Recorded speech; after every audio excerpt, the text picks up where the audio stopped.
Good evening, folks. I'm going to do a quick roll call because I think we are on the edge of quorum. Walter Alexander, April Adams, Joyce Adewume, Miriam Aristi Ferrer, Chris Berry, Reverend Caldwell. There you are. Nicholas Camillo, Felipe Castillo, Vanessa Kaufman, Joshua Christopher, Daniel Clark Jr., Sojourner Collier, Juan Colmenares. Yep, thank you. Gretchen Keneally. Yep. Carlton Davis. Just saw him. There you are. Justin Dent. Merida Dunn. Elizabeth Eastman. Victor Edwards is here. Lydia Garrison. There you are. Ernesto Graham. John Martin Green. Daria Hardiman. Just saw you. Monique Harden Cordero. There you are. Laquita Henry. Michael Iglesias. There you are. Heather Jason. Chris Johnson. Or Thiago Keel is excused. Ted Kovalev is virtual. Hi, Ted. Hi there. Tina Lumley. There you are. Deirdre McIntosh Brown is running late. Ilana Mercado. There you are. Dr. Mongoya. Reverend Morgan Thomas. Hello. Signe Mortensen. Liz Solomon Prophet. Annette Robinson. Clayton Sanford. There you are. Veronica Savage. There you are. Carolyn Thompson is excused. Pat Watler Johnson. There you are. Liz Whiteakis. There you are. Miss Waring. Francina Waring. There you are. Barry Weinberg is here. Divine Essence White. Shanika Wilson. And Elisa Yu. There you are. Did I not call anyone's name? All right. So I think that, and Vanessa Kaufman, she here or not? No, Vanessa. Okay. 1, 2, 3, 4, 5, 6, 7, 8, 9, 10, 11, 12, 13, 14, 15, 16, 17, 18, 19, 20, 21, 22, 23, 24, 25. We are on the edge of quorum and we made it. We do have quorum.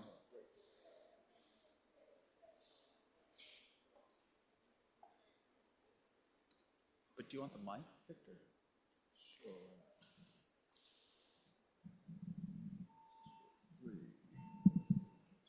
Okay.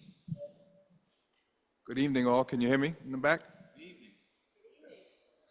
I'd like to call the meeting to order at 6:43 p.m. on November 21st, 2024, General Board meeting for Manhattan Community Board 9. The roll has been called. We have quorum, so we may proceed. May I have a motion to adopt the agenda? So moved. Second. And to adopt the minutes with any necessary corrections? So moved. Great. Okay, we're going to jump right into it. First presentation this evening is from Department of Sanitation, New York. That would be given by Joshua, correct? Jonathan.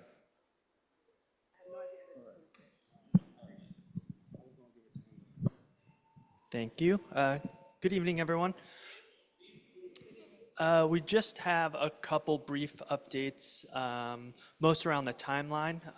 So I just want to make sure I share those with you tonight, and then we'll be back again next month to talk even more about it.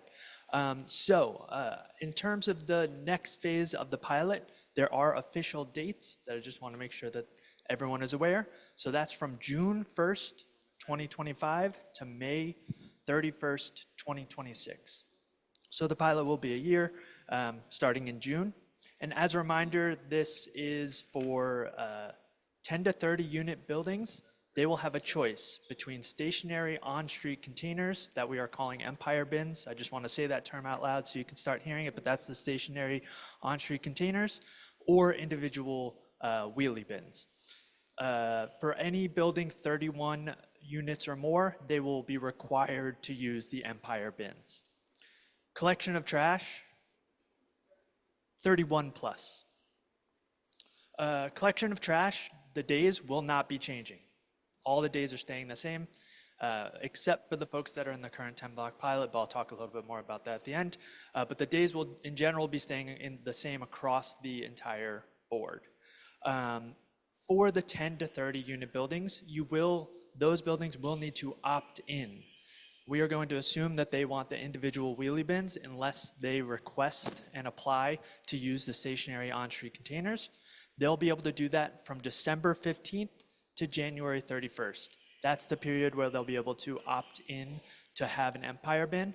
Now we're going to be going door to door to all of those buildings. We're going to be sending a mailer to all of those buildings. We'll be doing more of these meetings, but just want to let you know that starting next month, the period to apply will be open. If you do choose to opt in, you will need to use an Empire bin for the entirety of the pilot. So it's not like you can say, oh, I want to use an Empire bin and then switch midway through. They're going to be installed and stay there throughout the entire pilot. If those buildings choose not to use a stationary on-street container, they'll have to use the individual wheelie bins by June 1st, because again, June 1st is when the pilot actually starts. For the 31 plus buildings, they also will need to fill out an online form by January 31st.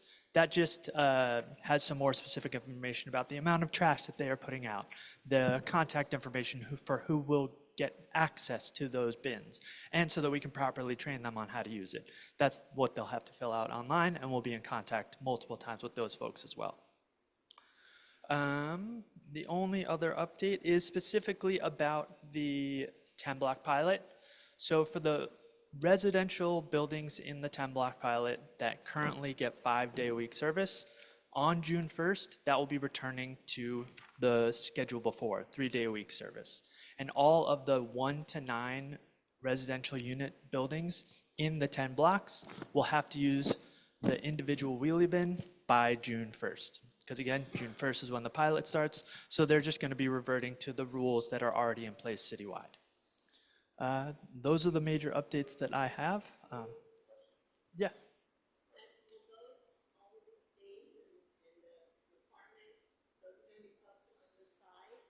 Yes. Now, what about the churches? Because our churches are a little bit confused about this. So what about the churches? I'll come back to clarify on churches. They are currently a part of the, actually I know the answer. They're currently, if they receive DSMY service, then they're currently fall under the containerization rules. So Right. they will have to use the residential wheelie bins. There is no Empire bin for those folks. Right. But in using the wheelie bins, they have to start June 1st? Those folks have to start already as of November 12th. They were part of that rule. Okay, all right. So the November 12th date still is in place? For everyone that is not in the current 10-block pilot, yes. Okay, all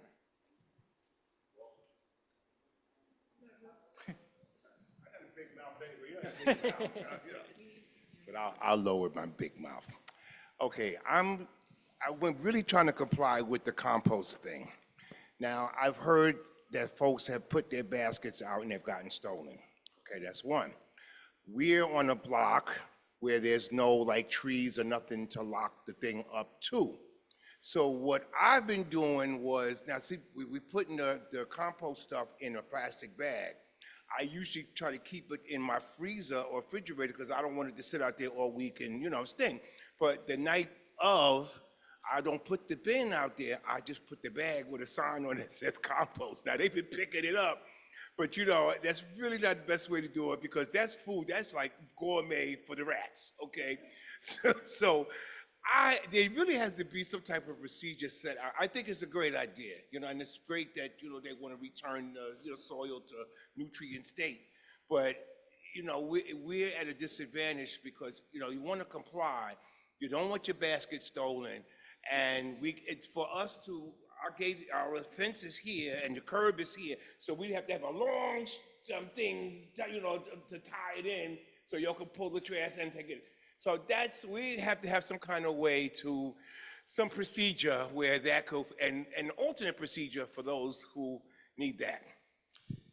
Yeah, all compost does have to be in a bin. I'm gonna just not, I didn't hear that you're currently putting it out. I'm not gonna, I just won't be reporting that one back. But yes, it does need to be in a bin. I understand that there are issues of theft, but we are not hearing that as a widespread concern. If anything is stolen, if any property is stolen, you should be reporting that to NYPD.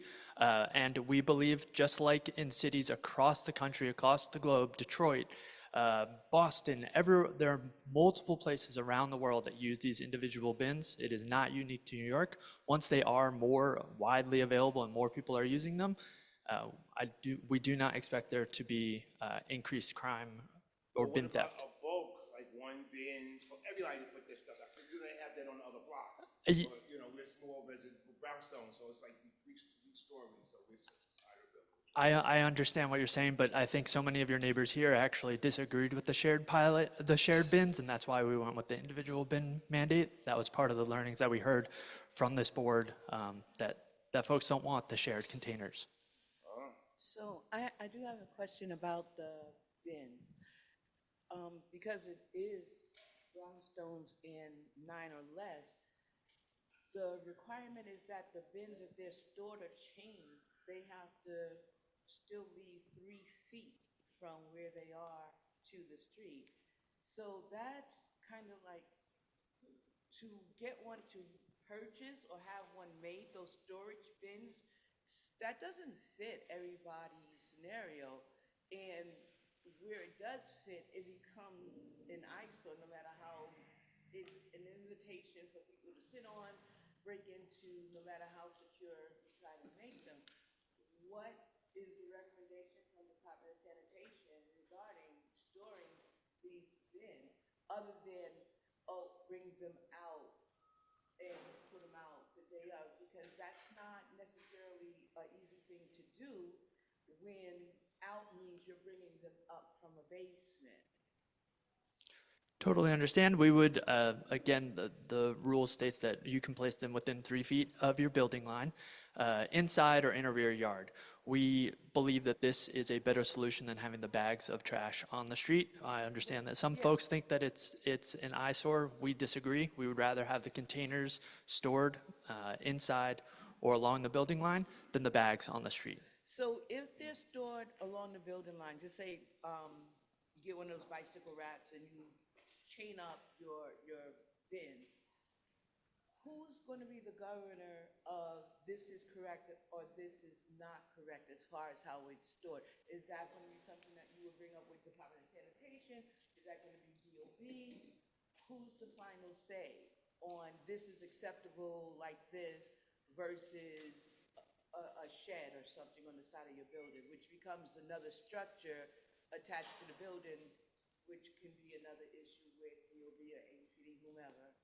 Yeah, so any structure that's built, that is outside of our purview, but if it is something, if you're keeping it within 3 feet of your building line, that's us, and it's part of our rule to make sure that that's acceptable.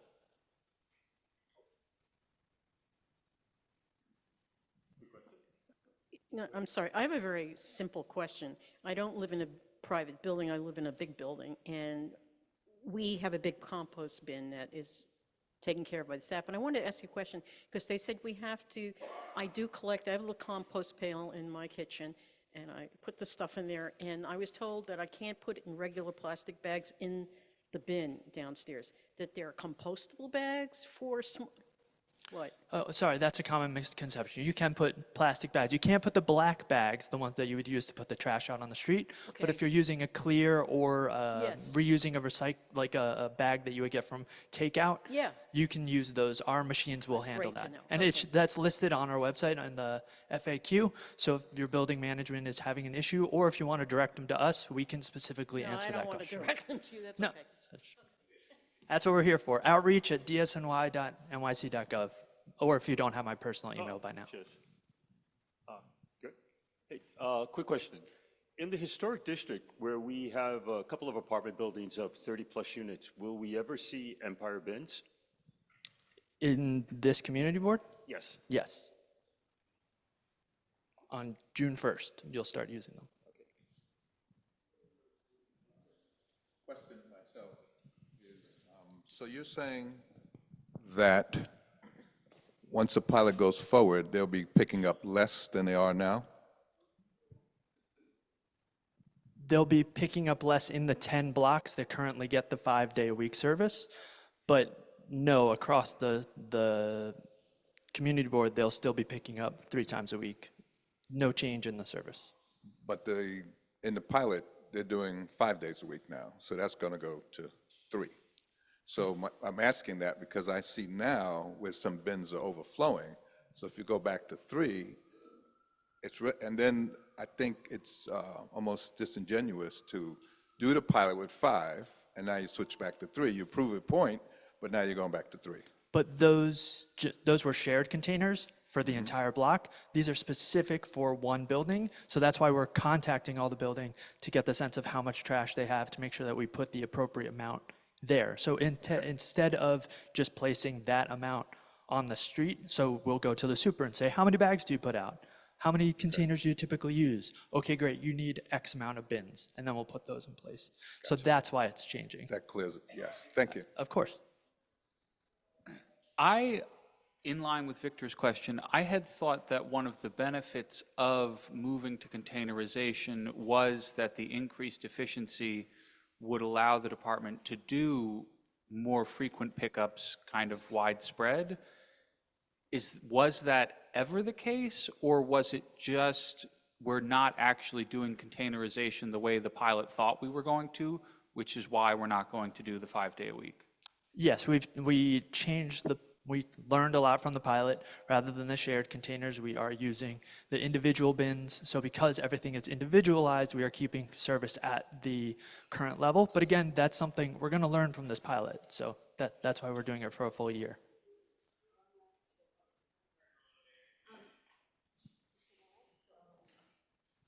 You mentioned, you said that after you did this survey, and so speaking of surveys, I have some constituents in my community who are currently working with one of your survey pilot programs that involves commercial waste. So are you all planning on doing a pilot or survey here in Harlem with the commercial waste as well, or? Because you've already started in Queens. And the other part of that question is why not use local companies to be responsible for the hiring for that program, because there are individuals who live here in our district who are working in Queens, and they've shared the program with me, but I wasn't aware. So you're going to be starting that here as well? So what's going on in Queens is not actually a pilot. That's the commercial waste zones law that was passed by the city council back in 2019, I think. So Queens Central is the first zone, and what that does is that it reduces the amount of truck traffic, because rather than having, say, 15 carters, 20 carters, 30 carters in any particular neighborhood, it breaks it down so that there are only 3 authorized carters that can work in each zone. So in Queens Central is the first zone. There are currently businesses that are signing new contracts with their private waste carter. We, in terms of the outreach staff, which I think you might be referring to, yes. So that went through an RFP process. There is a vendor that handles our temporary staff. One of the things was to try and hire multilingual and also from the community that they will be working in. Eventually, we will be expanding this to more zones as they come online, likely even next year. But we'll make sure that we encourage even more local hiring in the future as zones continue to expand. They're doing local hiring. My concern is some of the practices. For instance, the young people were hired and given certain specifications to hiring in a written letter that they signed, but then there's a contract that sort of contradicts what they were told and what they signed. And then it doesn't appear, or they are feeling like that the Department of Sanitation is not clearly aware of what's going on. So given that I knew you come to our meeting, I thought that I would make sure that the department knows. And one of the concerns I have is that the consultant company is out of DC, and we have so many phenomenal, intelligent companies here in New York that it might be helpful for us to look at one of them. Unfortunately, it went through the RFP process, so I don't think we can change that. But I know that for our curbside composting canvassing, we hired a vendor that was from the city, and they actually just completed, that's another great news, they completed all of the canvassing for Bronx, Manhattan, and Staten Island to let people know that curbside composting went through. Aware that these young people were hired for 18 months. I've seen the letters that they signed, but they are now told that they're going to be on pause until January, and many of them are afraid that they're going to lose their apartments because they no longer will receive a paycheck.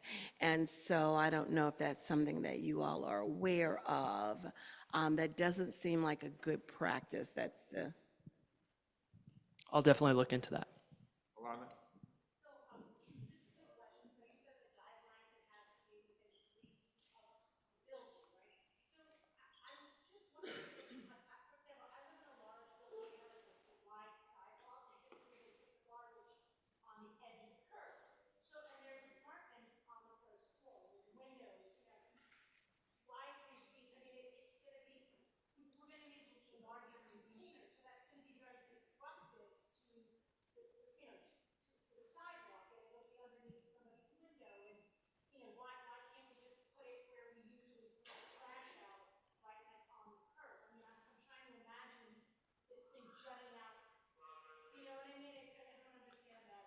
Yeah, so the question was about where the bins can be placed. If you're in a larger building, the stationary on-street container will be in a parking spot. It will be on the street. Yes.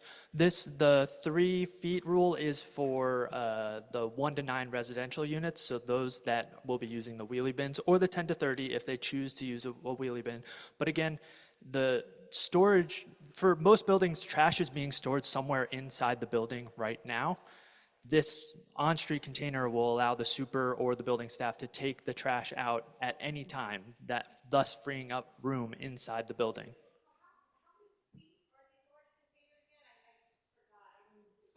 I'm sorry, I don't have it directly in front of us, but when I come back next month, I'll have the specifics. Correct.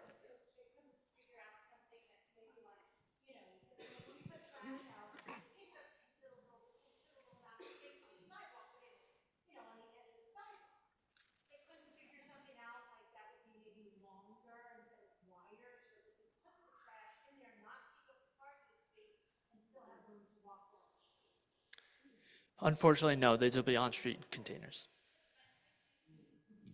I have a quick question. A point of clarification, are you done surveying the area to determine who is getting a container? Is that completed? Because I certainly don't recall receiving any outreach on my block. So that was the first question.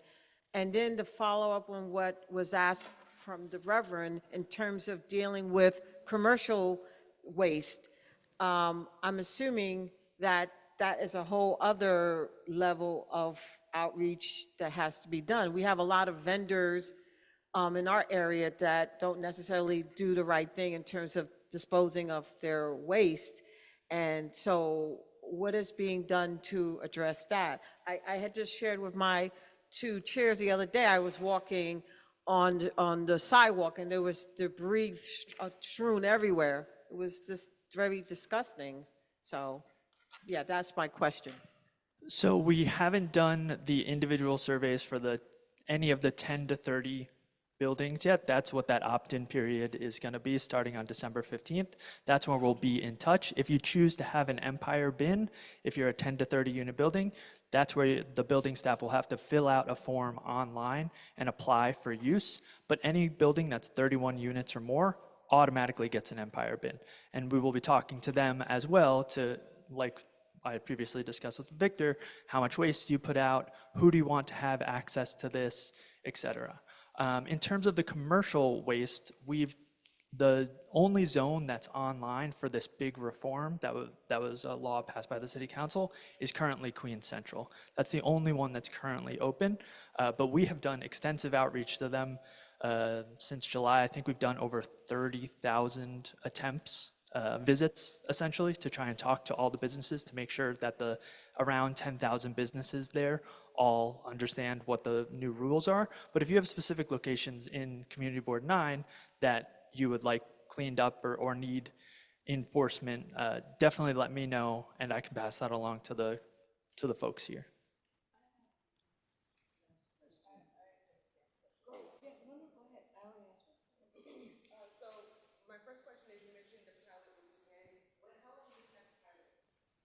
For 1 year, June 1st of 2025 to May 31st of 2026.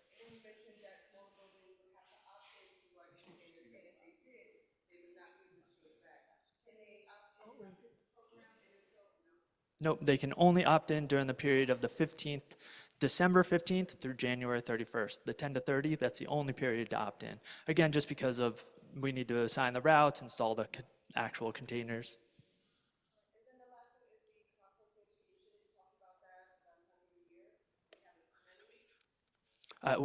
We have been out in the field. We can definitely set up more. We have weekly info sessions for both building managers and for residents, general public, available on our website. And we did go door to door, but we can always do more.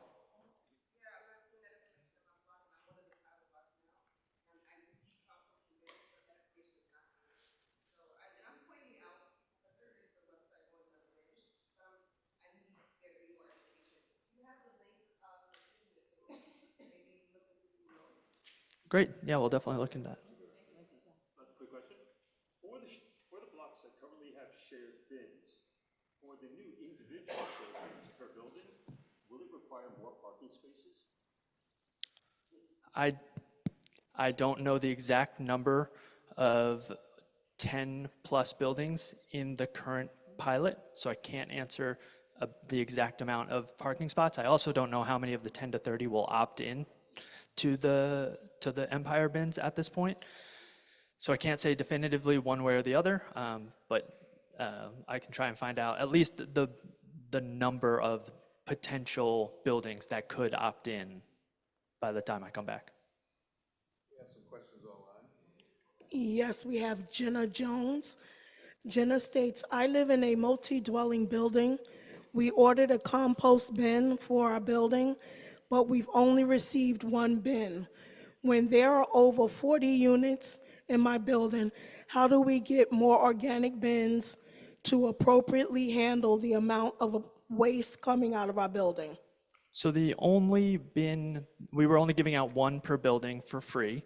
You can go to bins.nyc if you want to purchase another brown bin, or you can use any existing bin as long as it's 55 gallons or less and has a lid, and you label it with compost. We have decals available for free on our website, but again, you don't even need that as long as it says compost on there so that the sanitation workers know the difference between that and the trash. Jenna has another question. For the shared container pilot, will there be a report that's publicly available and shares the findings from the pilot? I'd like to, what is that? What is that, Barry? Quantitatively? Oh God, that's tiny. I know. See the sentiment.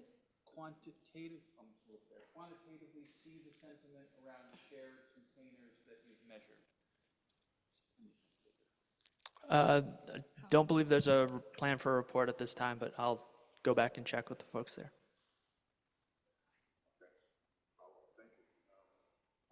Here's another one.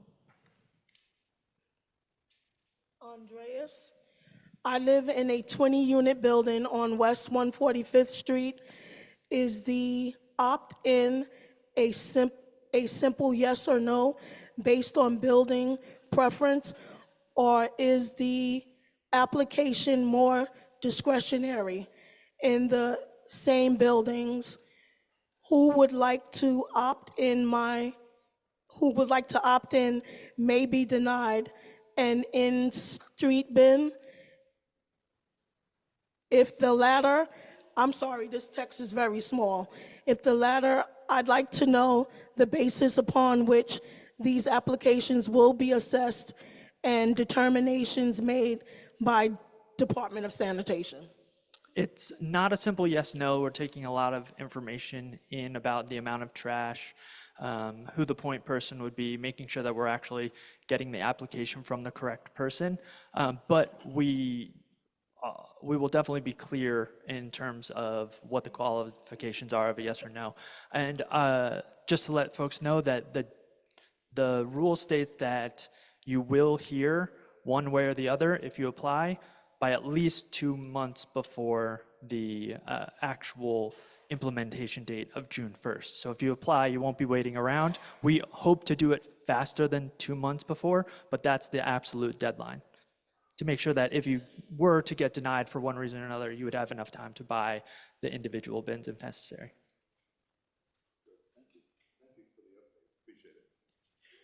Great, thank you all. Last question.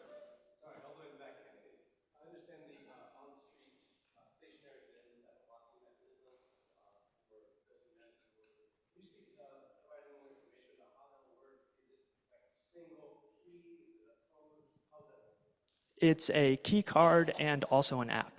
So they will have an individual key card that they can use to access it. I've watched a video of how it works. They're just placing it up against the actual lock. And then I believe there's also an app that will be able to be used as well.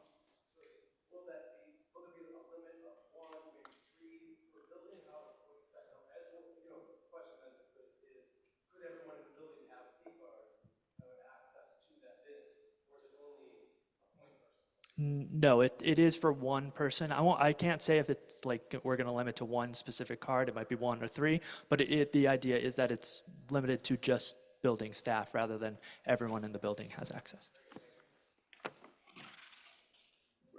Thank you. Appreciate it. Thank you. Okay, next on the agenda, we have one of our CB9 alums to come back and speak with us, Ms. Kenya Abreu from West Harlem Merchant Society. She is your title, President of New York Women Chamber of Commerce.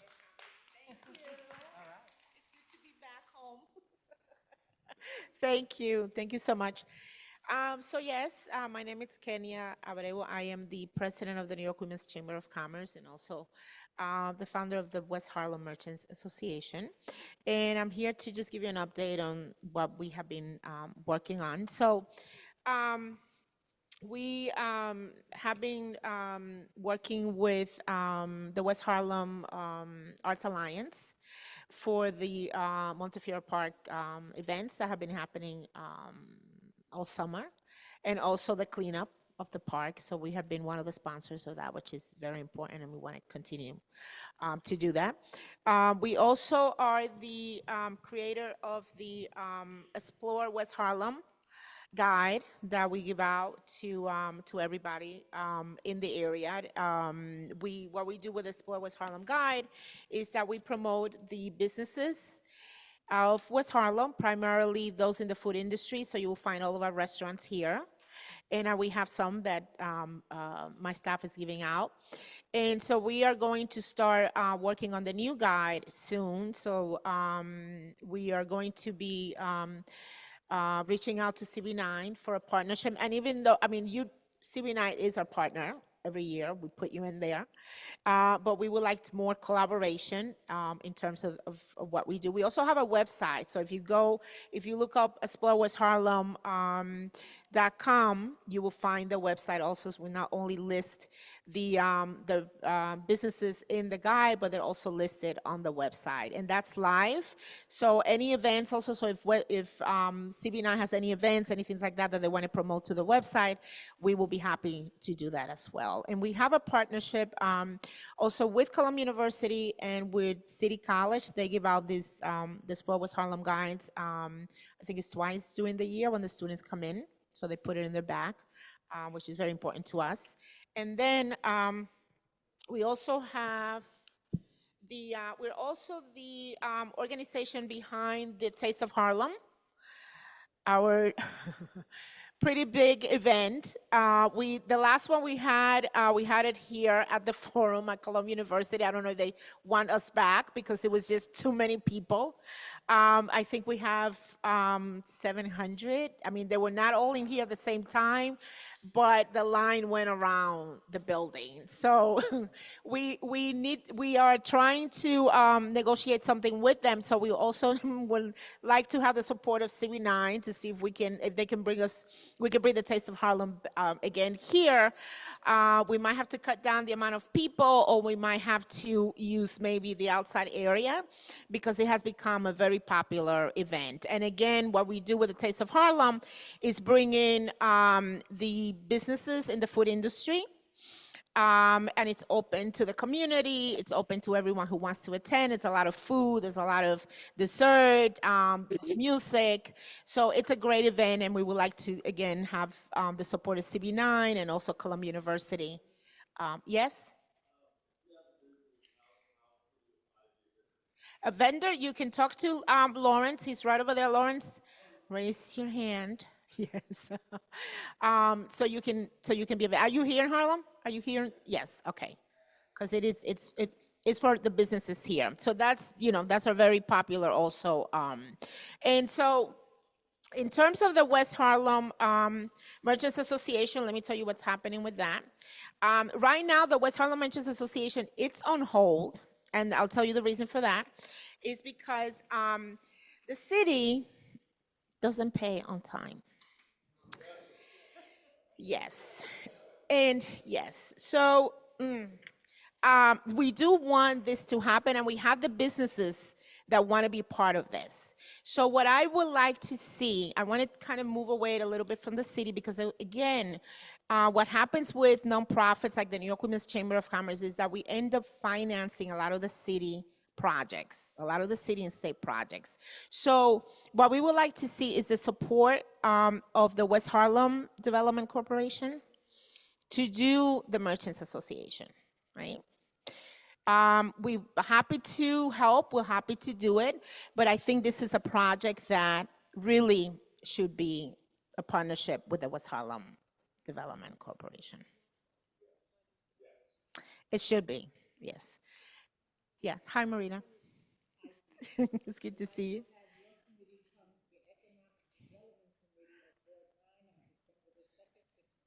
I'll be there. I'll be there. Yes. So the Merchants Association, it's important because it is through the Merchants Association that we do the cleanup of the park, that we do the events, that, we do a lot of other things. And we have this partnership with Michael Palmer that's working beautifully. And we want to continue that, but we need the support. And I think that this is one that the West Harlem Development Corporation should be supporting big time.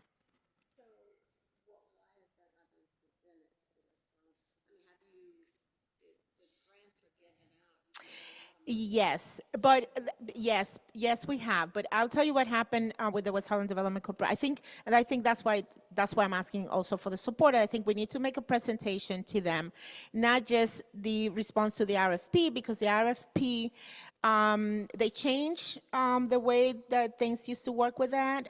So now, if you're applying for more than a certain amount, you have to do a partnership with another organization. It's a little different now.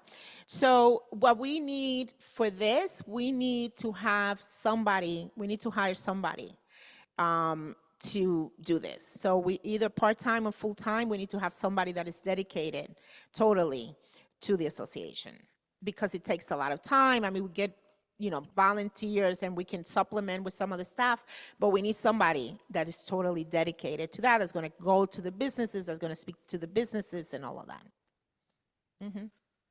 So it's a little bit, yeah, different. Oh, any other questions? And whoever wants to volunteer for any of the, the projects, I'll be presenting, Marita, to the Economic Development Committee, because you have been, also working with us in the past when we do the survey and we go around visiting the businesses. But we love to have other people join as well. Yes? Hi.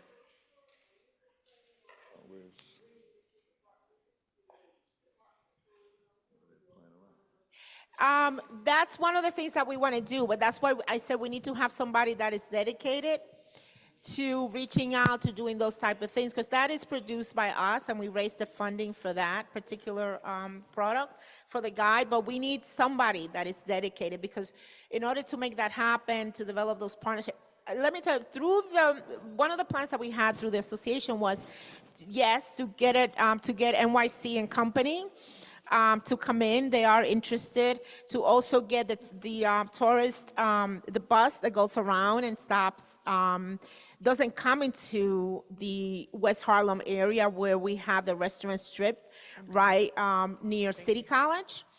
And we should have that coming in. We should have the tourism buses that come around, because we have right there City College, we have the restaurant strip, and then we have the Hamilton Grange right there.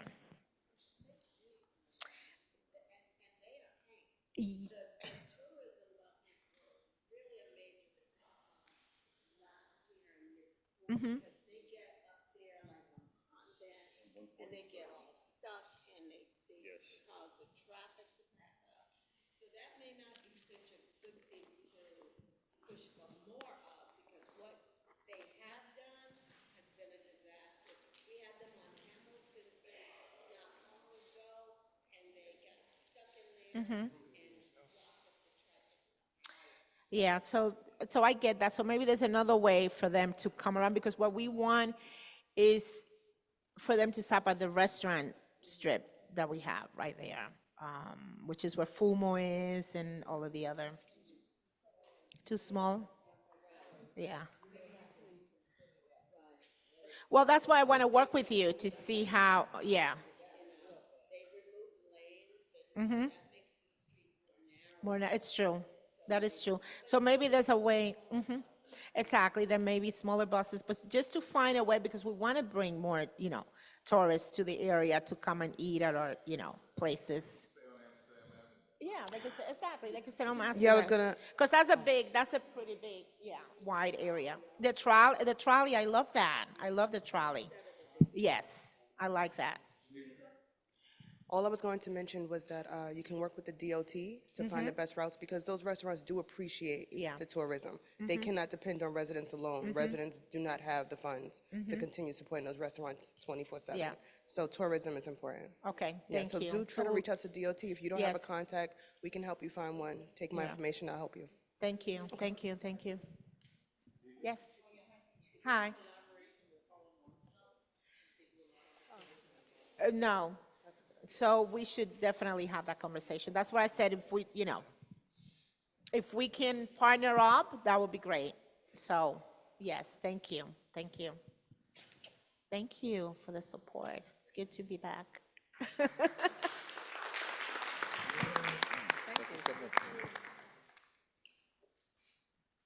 Okay, gonna jump in. The next item is the chair's report.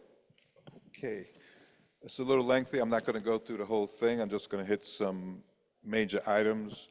The last item on the report is a meeting that the first vice chair, myself, Barry, had with the new interim president at Columbia University, Katrina Armstrong, at the end of last month. It was productive. We're hoping to have routine meetings with her, and we spoke about the benefits agreement, we spoke about this space and some other things in the community.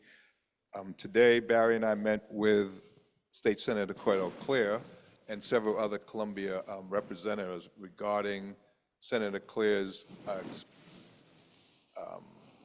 halt to Columbia's expansion. So we want to stay at the table to see what's being said and make sure our voices are heard. And we talked about housing once again, education, the waterfront. So that's moving along. I will keep you up to date with that.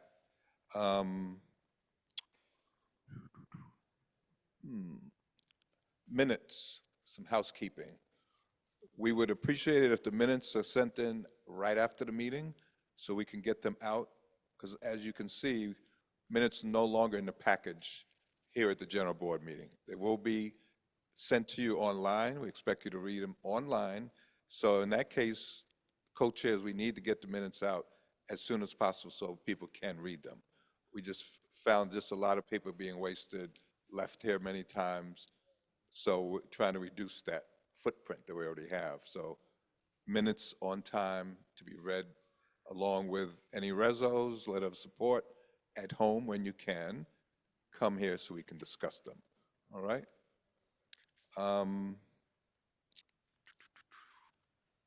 Newsletter. We do a quarterly newsletter. We're probably past due for one at the moment. There's a few items I'd love to have in the next newsletter, and I'm looking for any volunteers that would like to help us with the newsletter. People with good writing skills, pictures. We have some pictures from the holiday parade that I'd like to put into the next newsletter. So if anybody wants to volunteer, you have time, reach out to me or Eutha, and we'll set that up, okay? Also, I'm looking for a volunteer to work with Housing, Land Use, and Zoning Committee to help monitor Manhattanville's RAD program. Right at the moment, we don't have someone to go. I've been to a few meetings. The PAC RAD program, your hands up? Okay. Well, that's solved. Moving on. No. What else do we have here? The 125th Street elevator. That's something that's been talked about for quite some time. We met several times about this. It was pushed to the side because congestion pricing was halted. Now that congestion pricing is back, maybe we will see some progress. Columbia has done some of their work on it, waiting for MTA to do theirs, and hopefully sometime in the near future, because we don't have an elevator in our district. It's 96 and then 168th on the one line anyway. So it's desperately needed. If you want people to give up their cars, you have to make public transportation accessible. Walkers, wheelchairs, strollers, you have to do that. And I've said that time and time again to DOT or anybody else who will listen. You can't have it both ways. All right, so we'll keep pushing that.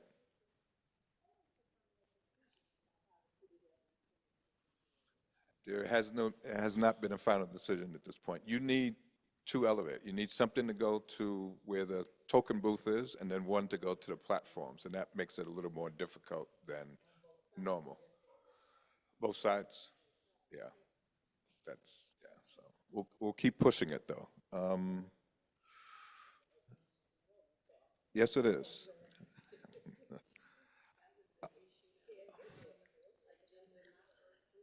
Oh, it's still here.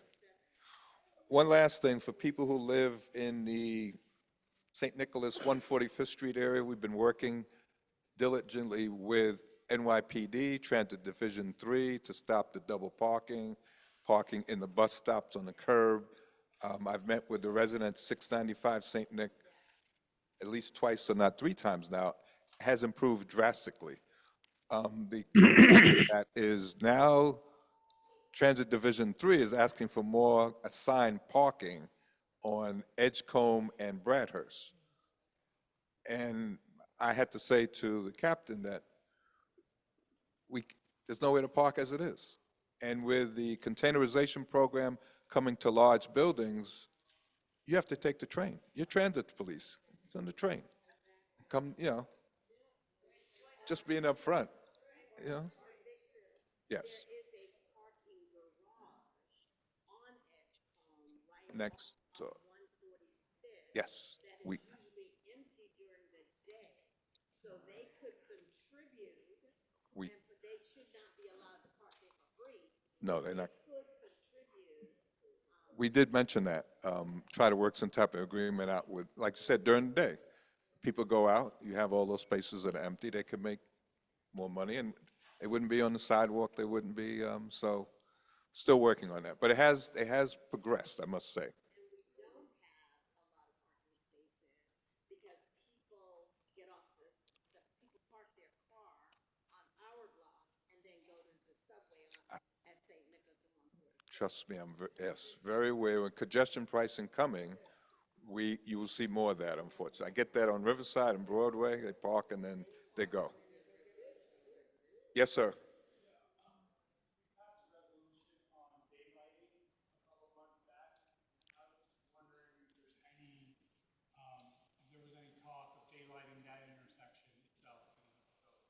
That's a thought. Do we specify any particular intersections, Solomon? Okay.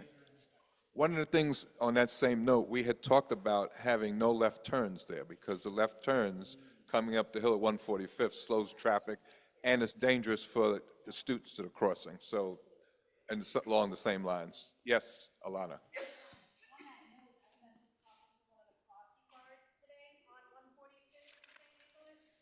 You know, they got them because of the schools. It took a long time, okay, thank you. So it took a long time to get a crossing guard from what I understand. And so I was talking to her, and one of the other crossing guards is out. And when she's out, there's no replacement. And she was saying that they only have like, you know, new crossing guards there. I'm not exactly sure what's going on, but that's a very dangerous intersection, as we all know, and we need to get more crossing guards. I don't know where the oversight, I know it's the 30th precinct, but there has to be some sort of program or something to get more guards there because there's one guard now because the other one's out doing all four corners, and that's ridiculous. And then sometimes there's not even a guard there. Like if the school is closed over there, there's no guard.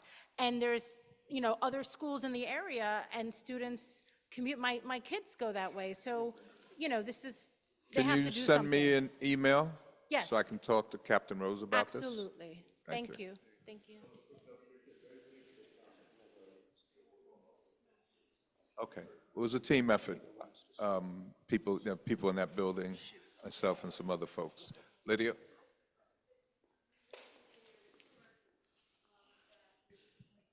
Spoken about public access to the Columbia campus. Do you want me to sing a little song?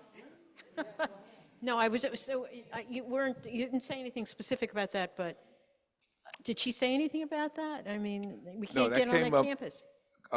Public access to Columbia's campus came up at today's meeting again. Yeah, okay. They should be getting back to us this week regarding that. okay. There's still been some threats about demonstrations on campus, and with the October 7th passing recently, that was when it was kind of a heightened alert. But that will, hopefully I'll get an answer this week when it will be reopened. All right? Follow up with City College, any news in reference to City College? There was also an access or public access issue there also. Now? City College, yeah. They were closing off from one Oh, you mean campus. permanently? Yeah, I was just no. wondering if you had any information So on that. the question here is, the president of City College I had met with about a month ago, and he talked about having a plaza from 135th to 140th and closing off that street permanently to cars, Convent Avenue. And I told him that, as far as I was concerned, and board members, that wasn't a good idea. Though that street supports a lot of parking, it's already closed 8 to 6, right? So now you want to close it permanently. People go to restaurants in Amsterdam. I park down there when I go. People who live in that area go down there. And you already have, that's closed, and Terrace is no parking 8 to 6 already. So there has, no formal proposal has gone to DOT yet. I spoke to DOT, so nothing yet, but we'll keep an eye on it. Yes. We have the plaza We have the plaza on Broadway, the Montefiore, yeah. Yeah. And we already closed that before. It used to be, street, so that's closed. Also, I think what City College needs to do is adopt that one. Okay. That's true. Exactly, and then the students come, I think it's a good opportunity for That's a them thought. to adopt, yeah. I'll pass that along. College is on,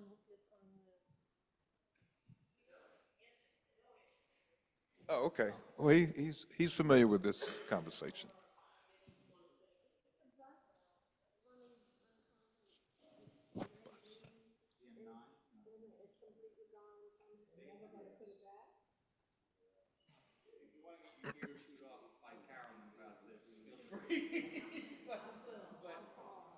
But her position is the M9 is never coming back to Common Avenue. I don't share that, but.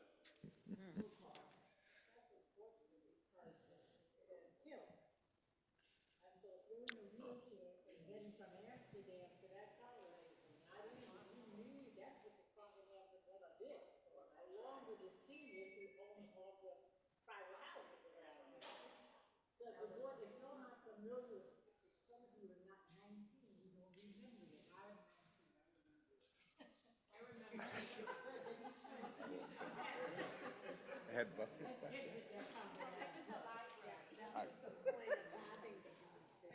All right, so just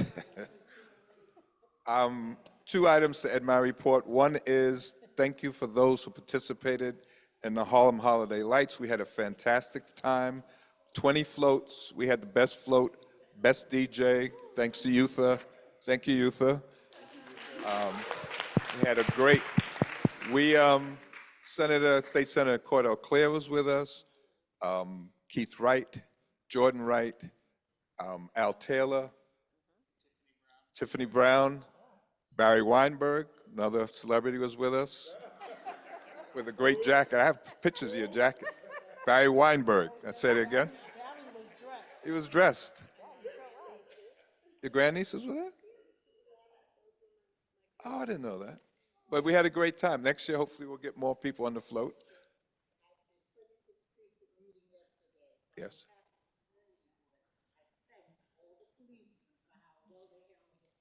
They did a good job. Thank you, Maria. They did a good job. I'll send a letter. Yeah, and I'm going to announce it in my report, too. They did an excellent job. They did. Excellent. Okay, moving on. Treasurer's report. So good evening, everyone. The treasurer's report is in your packet. On a monthly basis, we supply this report, provide this report for you. As you can see, it's our biggest expenditure is on office equipment, maintenance, rentals. But you can see where we have our encumbered and pre-encumbered budget, as well as uncommitted balance. If you have any questions, please let me know. On another note, I just want to thank the community as well as the co-chairs for their hard work on providing us with or helping us with our prioritizations, capital expenses, as well as expense requests for the FY26 district budget. Absolutely, we need to make sure that the needs are met, schools, whatever it is that our community needs. So I just want to say thank you. Good evening, all. Okay, sorry. In addition to my report, I'd like to announce that the Clean Slate Act, which automatically seals conviction records so that all New Yorkers can move ahead fully and participate in their lives and communities, the law became effective on March 16th.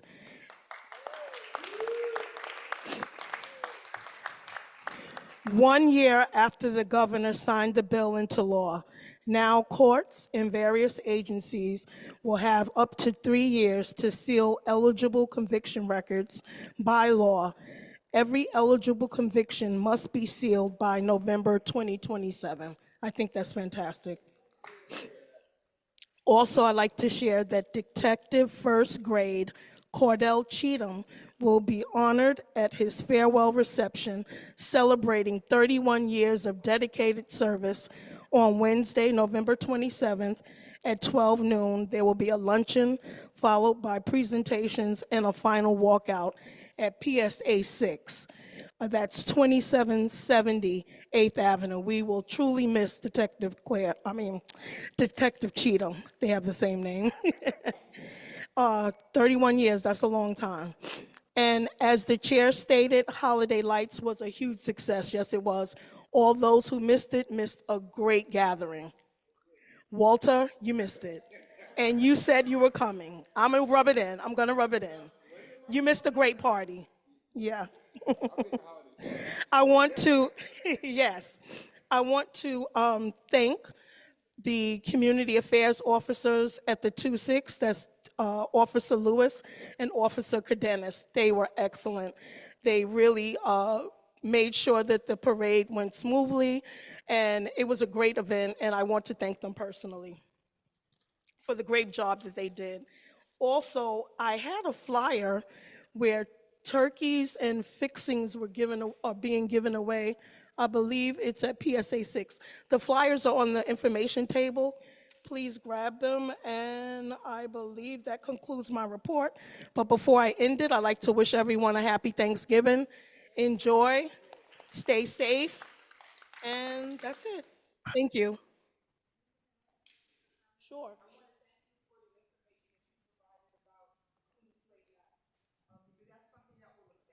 Yes.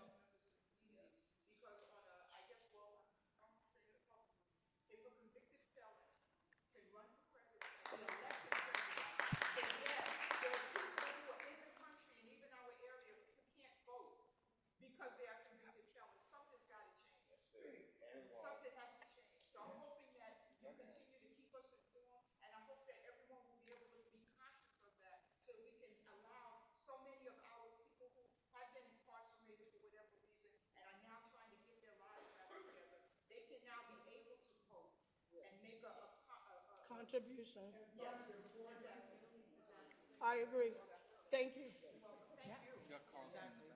Oh.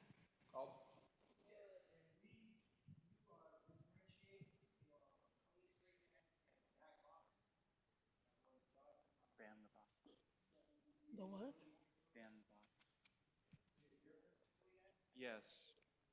I think, now don't quote me on this, I think ban the box was a prohibition in New York City on employers including questions about criminal history for employment unless, like, and then there was an accepted group of job positions that involved treasury and fiduciary stuff, probably school teaching and things.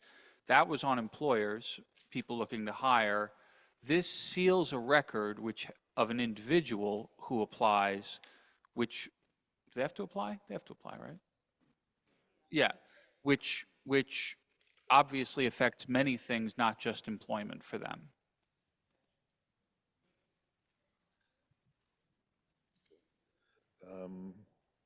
West Harlem Development Corp. report?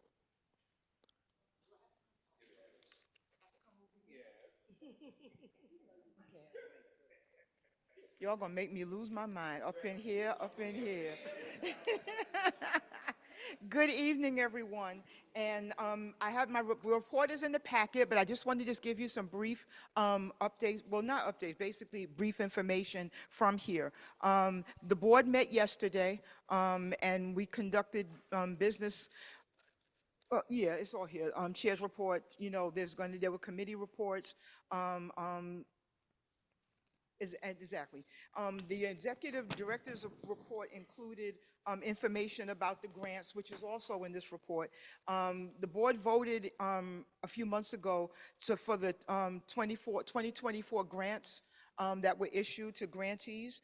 It was 106 not-for-profit local organizations, and there was a total of 1,996,500 in benefit grants in the areas of arts and culture, economic development and community engagement, Health and Human Services, Housing Affordability and Preservation, Older Adults, and Youth. The report is on the website. You can go directly to the WHTC website and see all of the grantees and how the funds were distributed. The first payment was already issued.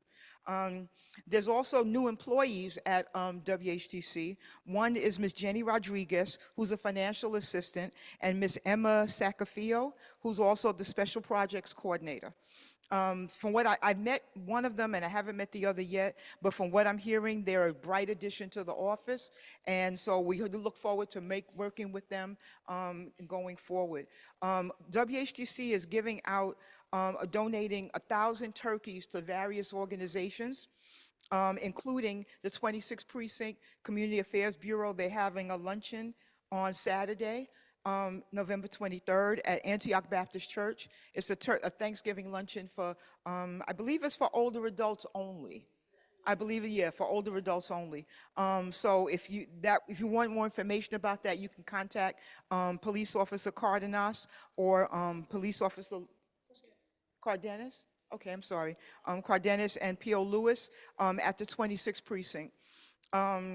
They're also the 30th Precinct Community Council and the 30th Precinct, and is also hosting a turkey giveaway on Tuesday, November 26th, in front of Carmensville Park, on Amsterdam Avenue between 151st Street and 152nd Street.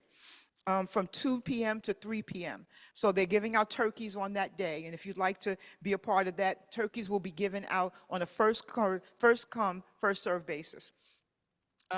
Harlem Community Day is at the Jackie Robinson Museum, which is at 75 Varick Street on December 7th from 12 noon to 3 p.m. They're having a special day for Harlem residents to come and learn more about Jackie Robinson. You know, I find it so surprising that some people don't know who Jackie Robinson is or was. Does everybody know who Jackie Robinson was? Okay, good. Thank you. Thank you. Because someone had mentioned, I think during the meeting, that, you know, not everybody knows. I'm like, are you for real? I'm sorry. Hi, Miss Dunn. How are you? I always acknowledge her. She knows I love her so much, and I forgot to acknowledge her. I'm sorry. But anyway, if you would like to go, you can go to the website. There's a special code, Harlem, HARLEM JRM, that you can insert in the registration form, and the admission will be free. Yeah, he was an activist and everything, but you know, you understand.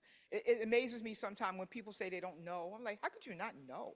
But anyway, moving on. Are there any questions? Yes.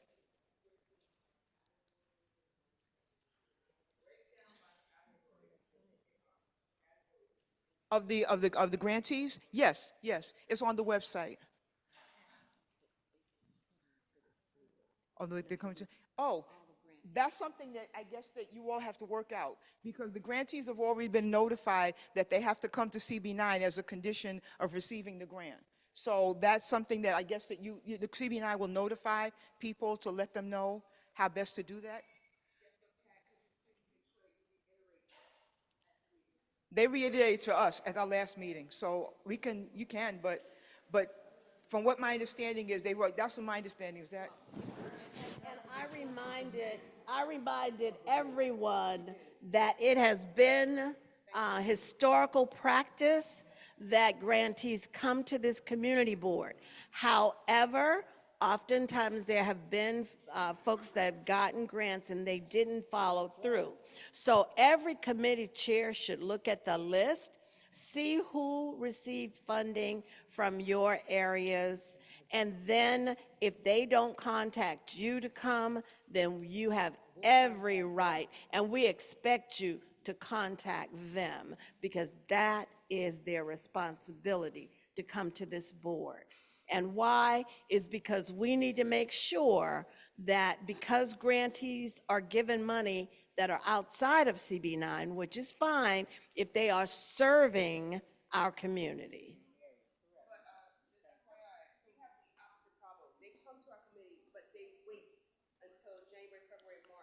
Okay. They want to have 12 at a committee. Everybody in YL is aware. Right. We've reached out to Joanna and Ziad about this. We've asked them to also put the pressure. They can start coming in September. Right. Because they know, they just don't have it on the website yet. Right. They have it on the website, it's probably, it's not updated yet. But Ziad did bring that up in our meeting, and he indicated that he is suggesting that committees have like one day where you have like 15 of them come, and, you know. No, but we said, no, tell them, Pat, I said no. I said it's up to them to reach out to the committee and the committee to them. We're not doing that. Just make sure that all of them have a Community Board 9 calendar. Therefore, they have no excuse not to be where they need to be. Thank you.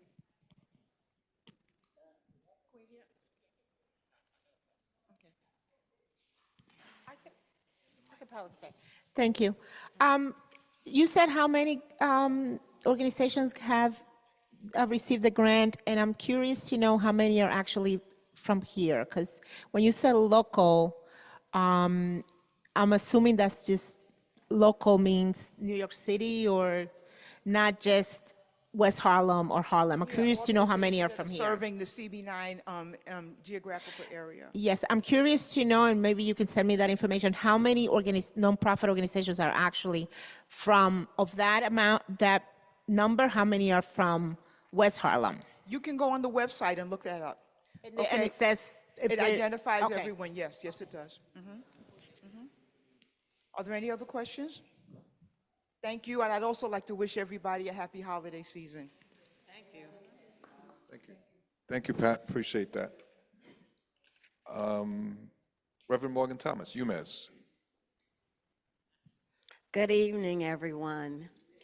I'm here to represent UMass today.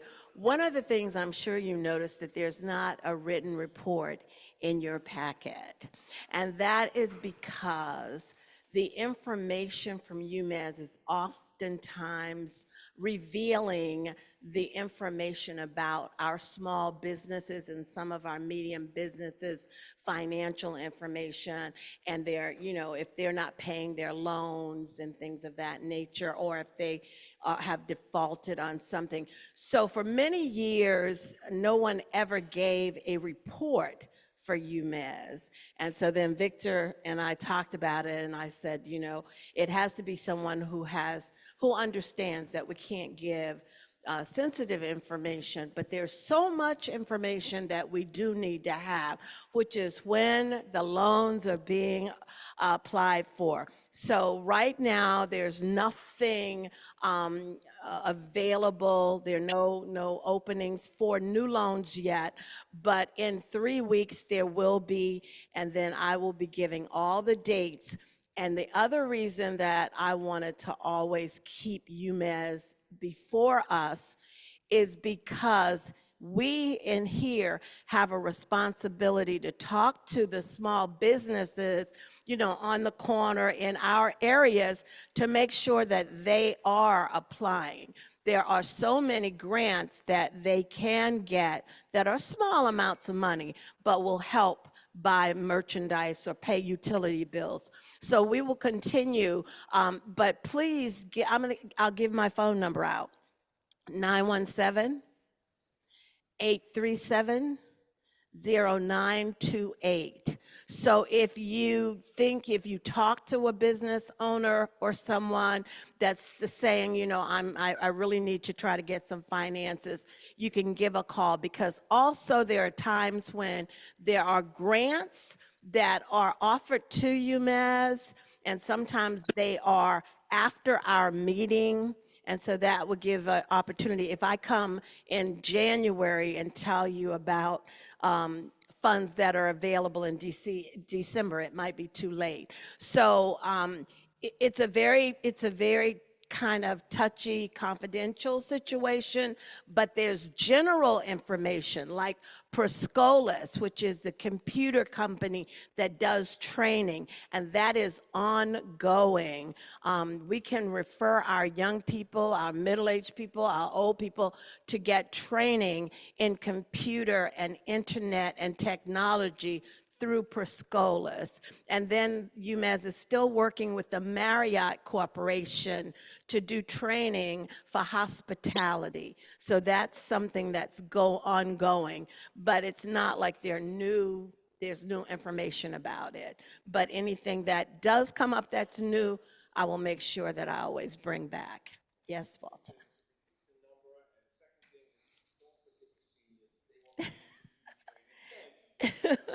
I don't. I just referred you a new member. The number is 917-837-0928. Okay, and then the other thing is if you call that number, because that number gets so many kind of scam calls, if you call and I don't answer, let Yutha know, and then that way I'll put it in my phone, and because I don't answer for everybody. Yes, Precious.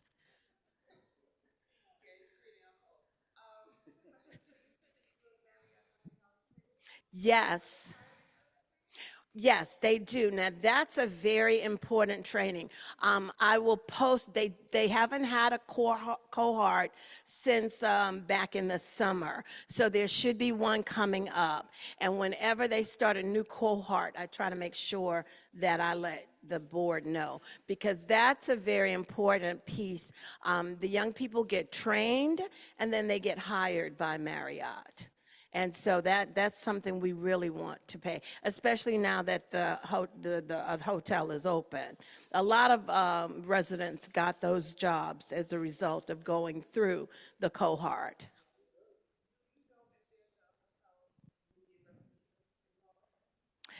There is a union rep, and that's a good point. I can find out who that union rep is and how we go about accessing that. That's a very good question. Yeah. Okay. Well, you're going to do that for me? All right. Thank you. All right. Yeah, that's very important because I know they do have an active union. I've spoke to a young man who went through cohort, and he became ill, and he was able to get back to work because of the union. They have a good union, it sounds like. Oh, oh, all right, all right. Any questions for me? Yes. Oh, I'm sorry. Yes. Hi.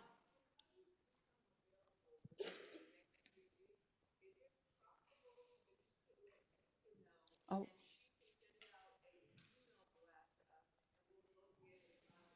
sure, sure, absolutely.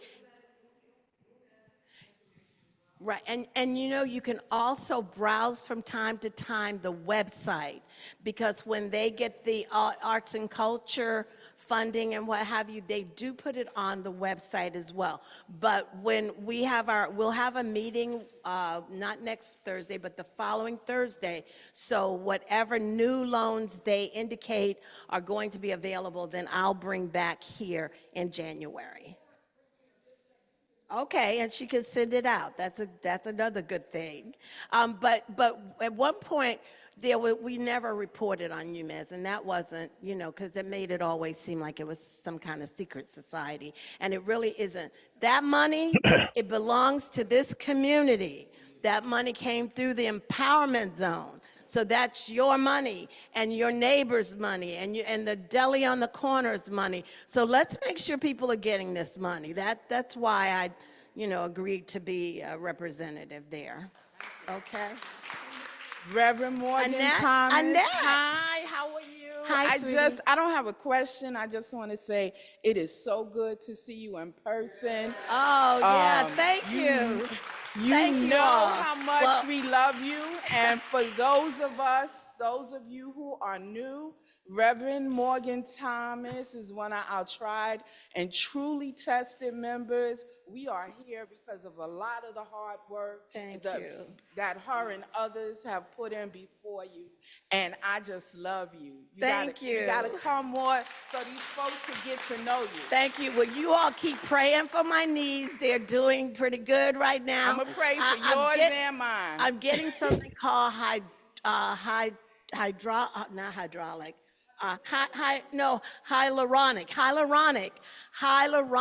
acid. It is a natural substance, and I don't do chemicals. I'm a natural person. And so because it's a natural substance, I get the injections, and plus I've got on New Balances. You know, I never used to wear sneakers. I didn't think, women did need to have on pretty shoes, but these sneakers are a big help, okay? So thank you. And my sight is better. Many of you know I had a detached retina. The doctor said that I have an amazing recovery. So thank you. Thank you. Just keep praying for me. Thank you.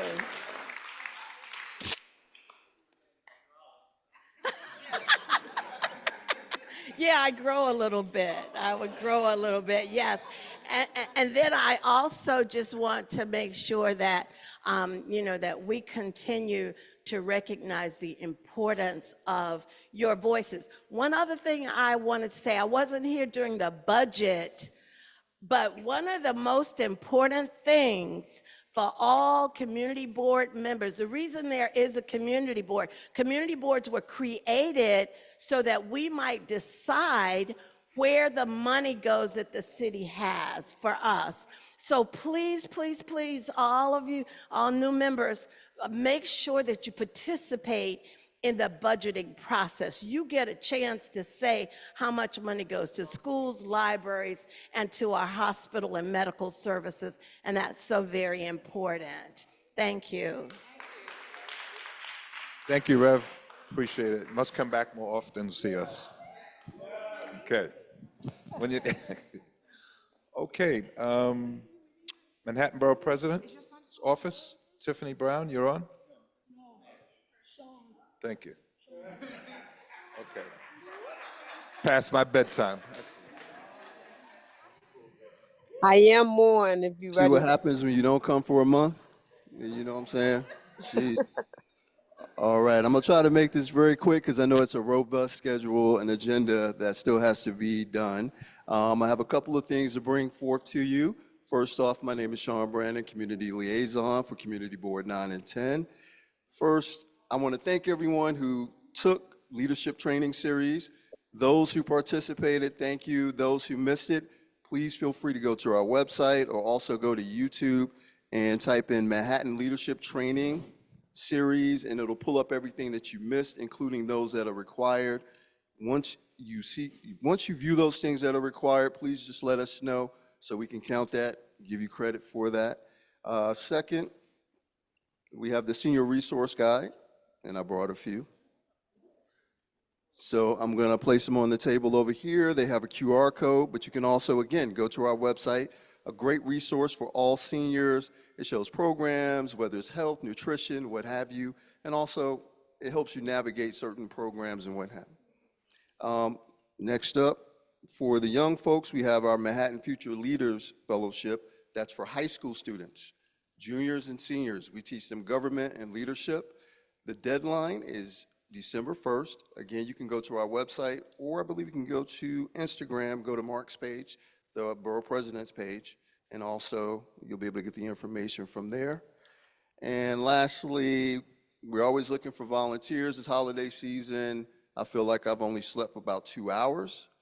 I've been up, running around. We've been giving out turkeys and every other thing I can think of. We gave out produce yesterday. We did a turkey drive over, or a turkey giveaway at 3333 Broadway. And I want to thank everyone who came out to our Community Leaders VIP program to celebrate Harlem Holiday Lights. Because if I said it wrong, Barbara would find out and would kill me. And also for those who were able to participate in our watch party.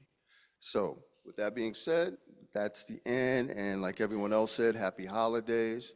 And I yield my time back. If there are any questions, I'll be here till the end. You can get my information. Yes.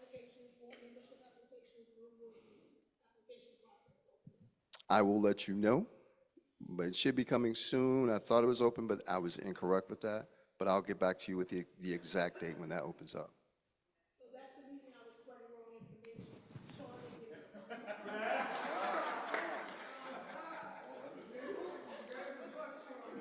You know what? I'm honest enough to say, because it's Youtha, I'll take that. I'll take. Yes, ma'am.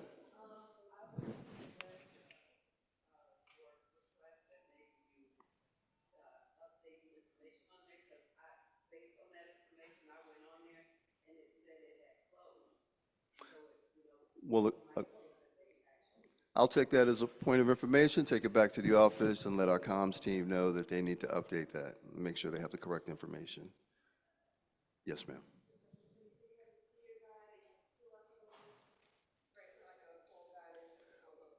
Well, the thing is, if you go to our website, it's actually a 50-page guide, so you can actually print it out from the website. Yes, ma'am. Mm-hmm.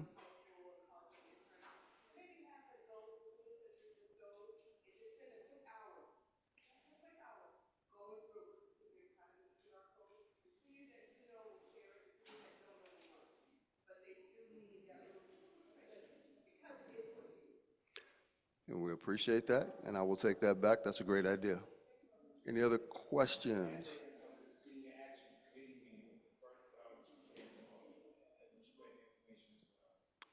Walter, of course. Any other questions or concerns?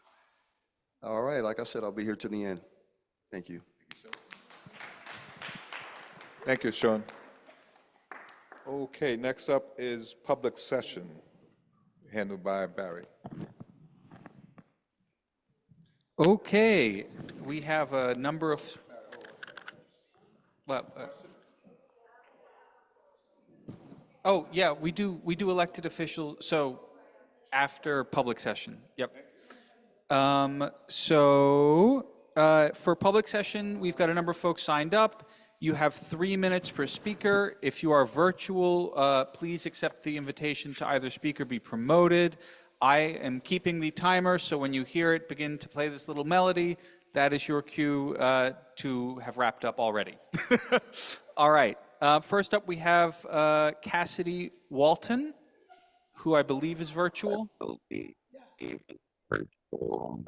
ahead, Ms. Walton.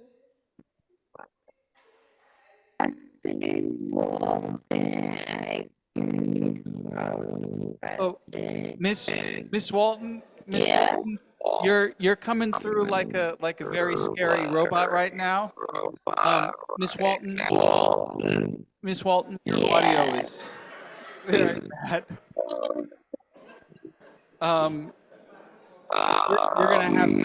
We're gonna have to mute you and come back.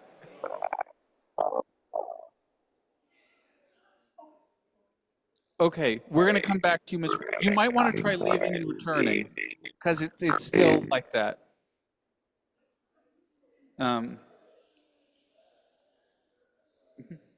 While we wait for Miss Walton's audio, the next up, yeah, she's probably gonna log back in though, is Reverend Caldwell. Come on down.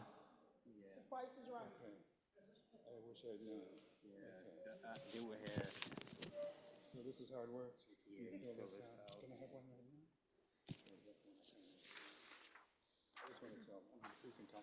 We start. Good evening, everybody. I'm going to make this very brief, and I did do it on a public session because I didn't know how to address it. The issue that I'm speaking of is something that has been spoken of already. On Monday this week, there was a meeting, and it dealt with parking, and it was held at Convent Avenue Baptist Church. But first, I'd like to read to you the First Amendment. Sorry. The First Amendment. Congress shall make no laws respecting an establishment of religious or prohibiting the free exercise thereof, or abridging the freedom of speech or of the press, or the right of the people to peaceably assemble and to petition the government for redress of grievances. The reason that I bring this up is because we find that our churches and houses of worship, where for the past 80 years, have been granted through local government, the precincts. You get a permit, and during the times of worship, on the Sabbath, a wedding, a funeral, are allowed to double park. We found that now, because the buses, MTA, are now taking pictures, they're saying that these double parked cars are sitting in the bus stops. We are not advocating that anyone should park at a bus stop, but we are advocating that that the MTA who met at Convent Avenue Baptist Church also address the local state precincts and government to make sure that we maintain a good relationship between church and state. And that's all we're asking is that they maintain this arrangement, and we have found that MTA has not corresponded also with the community board. I'd like y'all to be in agreement with this to make sure that on these times that usually we meet, it is never during a time of of congestion and traffic. So we ask that we have a support letter from Community Board 9. I want to thank you very much for your time. I want to wish everyone a happy Thanksgiving. Yes, ma'am. Oh, I'm sorry. First.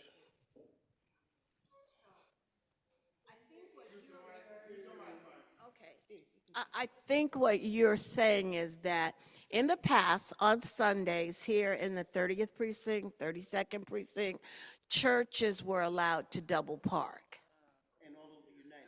No, not all over the United States, but here in Harlem, I promise you, I've lived in a lot of places, and no, it's not all over the United States. Here in Harlem, it has been a practice, especially at Convent Baptist Church, Abyssinia, some of our bigger community active churches. However, currently, you're saying that the MTA is taking pictures of the double parked cars? I'm just trying to get clarity so I can understand. Mhm. I'm saying, according to the United States Amendment, the freedom to gather to worship as we choose should not be prohibited.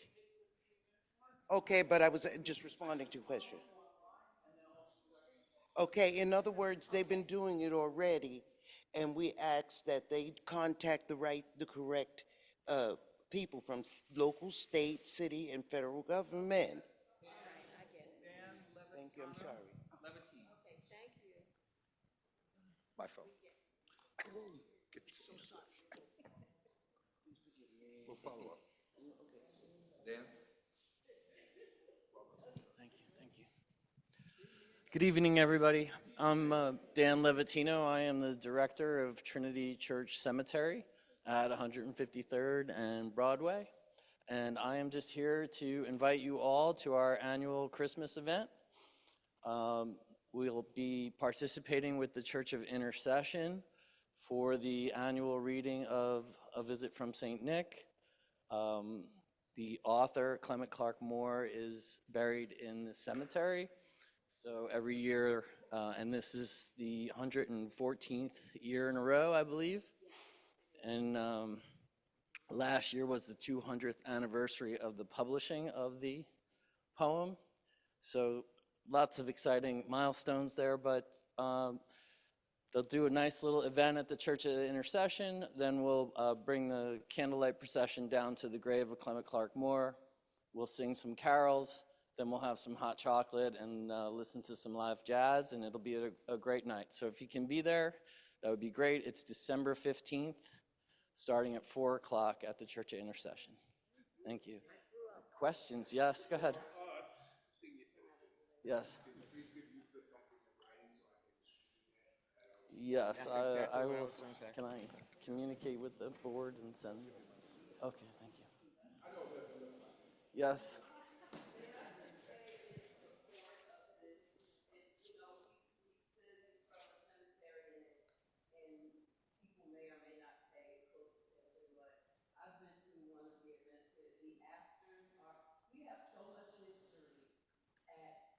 In this neighborhood and at that cemetery in particular. The Astors are buried there. The person who wrote The Night Before Christmas is buried there. There are so many things that can be learned from just a visit up there. There are rare rose bushes that there's so many things that it's not, when you just don't think about it like a cemetery, think about it like a history lesson for as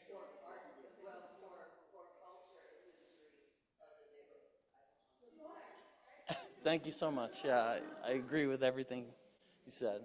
Okay. Thank you. I hope you all can make it. All right, we're going to try to get Ms. Walton back on. She has rejoined, has re-entered the chat. I think we're promoting her. Promoting her.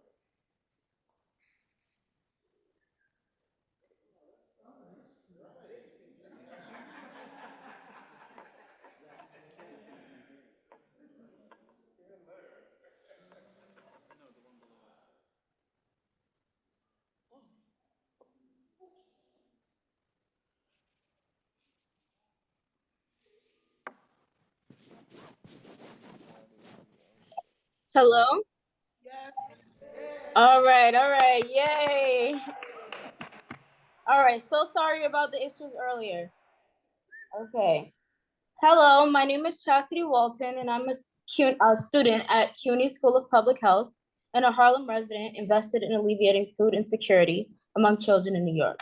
I wanted to talk about Bill INT 072, which requires the collaboration of the Office of Emergency Management, the Mayor's Office of Food Policy, and the Department of Education to create an emergency food plan that guarantees students access to food if an public health emergency disrupts regular school schedules. Envision this. You're a student whose school closes due to a severe weather event like a snowstorm, flood, or hurricane, prompting your school to use remote learning. However, you've been unable to focus all day because your stomach is growling. This is a reality for many in New York City, where 1 in 4 children experience food insecurity, with research showing that it disproportionately affects Black and Latinx communities. For many New York City students, schools are a guaranteed source of nutritious meals. So what occurs when schools have to close? In the case of an emergency, food security becomes compromised for children who depend on free school meals for consistent healthy nutrition. With nearly 1 million students enrolled, New York City's public school system is the largest in the country. Studies indicate that food insecurity affects students' ability to engage in school, leading them to lower test scores, higher absences, and a decreased likelihood of graduating high school.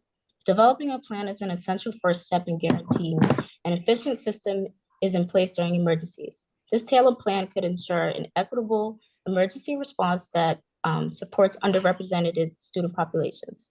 I urge the community board to consider writing a letter to Councilmember Joan Ariola, Chair of the Fire and Safety Committee, asking for her support to advance INT 072. Thank you and happy holidays. Same to you. Thank you. Next up, we have Lydia Garrison. Oh, yeah. Something very great. I had just approached Mike. No, you. I think it's all right. I had talked to Victor also. 24 hours ago, I got lots and lots of emails from the area. And it's blanking, and I'm still fairly new. It's very hard to absorb to read all that. And I'm retired, and I still write. I'm a writer. But so I was just wondering, I think it's coming from our end that we're not getting things in fast enough so that youth can disseminate it. Because I think then we're stuck in a situation where a lot of people are still working, don't have time, you know, to read all this stuff and absorb it. And we're coming in here discussing things that I don't think we have a really nuanced understanding of. At least that's my feeling about my own self. So I was just hoping maybe we could get this stuff in earlier, at least a couple nights, 2 or 3 nights earlier, so that we can absorb this, you know, so you can make rational, nuanced decisions about what we're discussing. So that's it. Now would you like me to sing? No, go ahead, all right. I feel like it.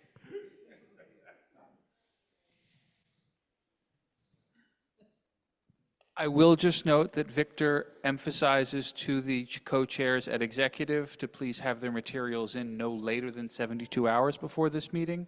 So it is on our minds as well. Next up, we have April Adams.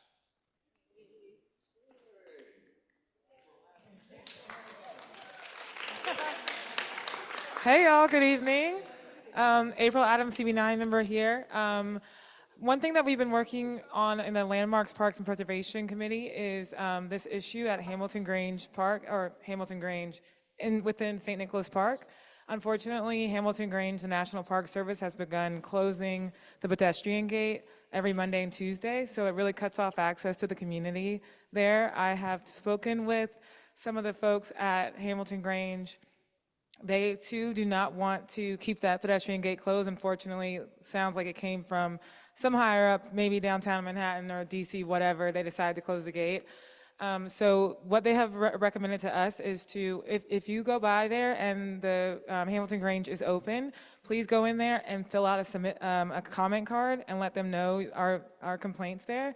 But also by the next meeting, but also probably the next week, I'll be circulating a digital form where we can circulate that throughout the community and kind of put in our complaints. But just letting you know, if you do pass by and the gate's closed, we're working on it. Thank you. Thank you. Next up, we have Community Council 26 Precinct. Greg, where are you? There you are.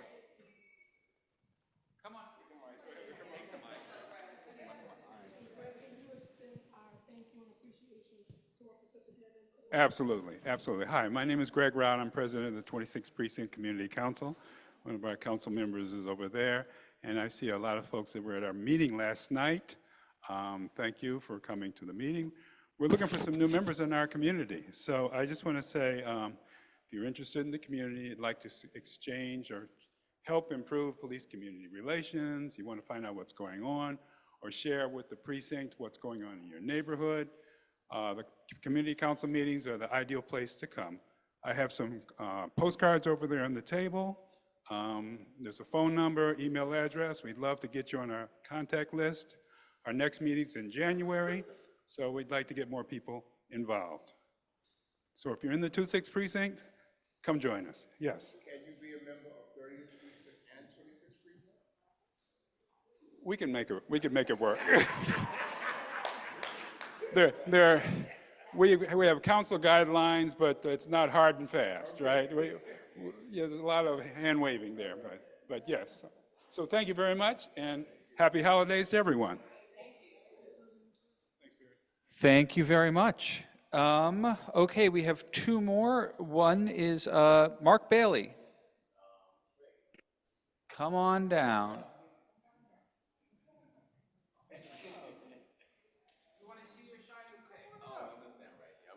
I'm actually one of the people who he mentioned was at the community council meeting yesterday. My name is Mark Bale. I'll keep it really short and brief, even though this problem has been lasting us for like 2 to 3 years. I'm on the 300 block of 127th Street, that I guess that's between St. Nicholas Avenue and Convent, Morningside. We have been experiencing over the last 2 to 3 years some really aggressive panhandling happening on our block. I don't know, I mean, if y'all guys are in this vicinity, you must know the woman with the walker who's, can I get $1 please? As well as like, there's a host of like maybe about 6 or 7 people who literally station on our block, and they aggressively panhandle all the cars coming down because they know it's heading towards the West Side Highway. It's a very lucrative block for them, but it is keeping us up around the clock. They are there from sun up to sundown. We went to the community council meeting yesterday to bring it to their attention. We've been to the Manhattan Borough President's office. A young lady there by the name of Tia has helped us to talk to the DHS, as well as we've spoken to some of the shelters that are housing some of the people doing the aggressive panhandling. Yesterday in our meeting, and I don't remember her name, she's sitting right here, she encouraged us to come here. Hi, remember you said, come, you want to see my face? Here it is.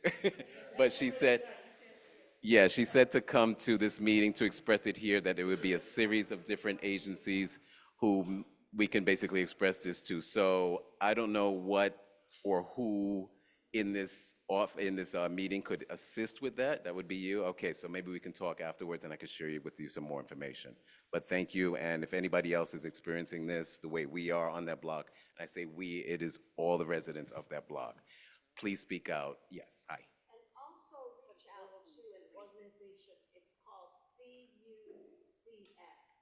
They are responsible, they're outreach team.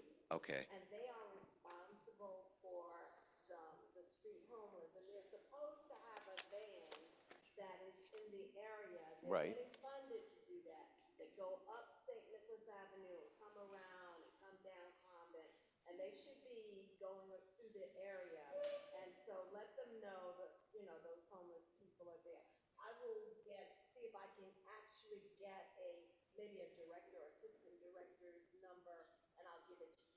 Okay, that's great, because we're like, yeah, we're at wit's end at this point. They can then have outreach workers out there. Okay. All right, great. This is a quality of life issue, not only in your area around Cathedral Parkway. And, you know, a couple of times I've had people that were spread out, collapsed on the street, that looked like they were dead, and I would call 311, and they would say, not the police, they'd send an ambulance, the guys come out and say, are you okay? And they leave them in the street. So this is a big issue all over the city. It's,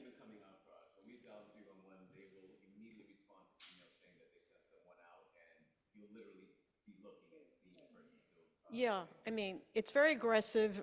We have one that just like a coyote. But you see, for me, this is a huge problem that needs to be addressed at the state level and, you know, at the city level, that we need to do something about that. And it's, I mean, California, it's out of control.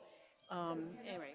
So you have to, everyone with the homeless, with the people on homeless, you know, I'm retired from that now, but before I retired, that was something that we made sure we handled. And the agencies still need to be held responsible. There are millions of dollars being paid out to these groups, the nonprofit groups, that pay big money to outreach workers. And what the outreach workers are supposed to do is come out and address individuals. That individual should then go into a stabilization bed. They should then get some case management to get them off the streets. And, okay, I'm Running behind.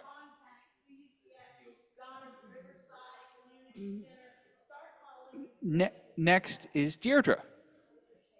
Hi, thank you.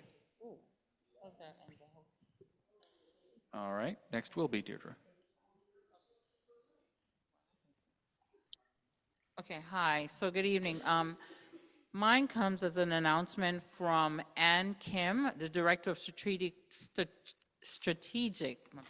Partnership and Community Outreach at Harlem School of the Arts. She wanted to share with you that tomorrow evening, there will be a concert at 7 p.m. at HSA with the new Natalie Cole Choir and Latrice Page, who is one of the famous Anointed Pace Sisters. So again, this is tomorrow evening at 7 p.m. at Harlem School of the Arts. There at 5 p.m. there will be an interview with Latrice Pace. So if you're able, go on out and enjoy the gospel concert. Thank you. Thank you. Last one for the evening is Every Voice Choirs. Good evening, everyone. Hi. My name is Tesoro Estrella, and I am a representative for Every Voice Choirs. And our goal as an organization is to help kids have a safe space to learn about music and just really fall in love with the beautiful community that is a chorus. And I'm actually a graduate of the chorus, and it truly inspired me and helped my whole life as a singer. So we actually have this important chorus that we're putting together. It's called the Cornerstone Choir, and it's an intergenerational choir. So we are still looking for people to join. I'm talking grandparents with their grandkids, aunts with their nephews and nieces, just to join and learn music on Saturdays from 3 to 4:30 p.m. I have some flyers here that I will hand out for everyone. And we're also looking for kids who are interested in joining all the different choruses that we have for the next semester starting February. So I just wanted to talk about that. Yes, Yay. of course. Thank yeah. you. And that concludes our public session, and I will hand it back to Victor for elected officials. Yes, thank you to everybody who participated. Your opinions count. We listen, and you give us great information. Thank you so much. We're going into our elected officials section, and it's a pleasure to have Mr. Jordan Wright come up and say a few words, recently elected.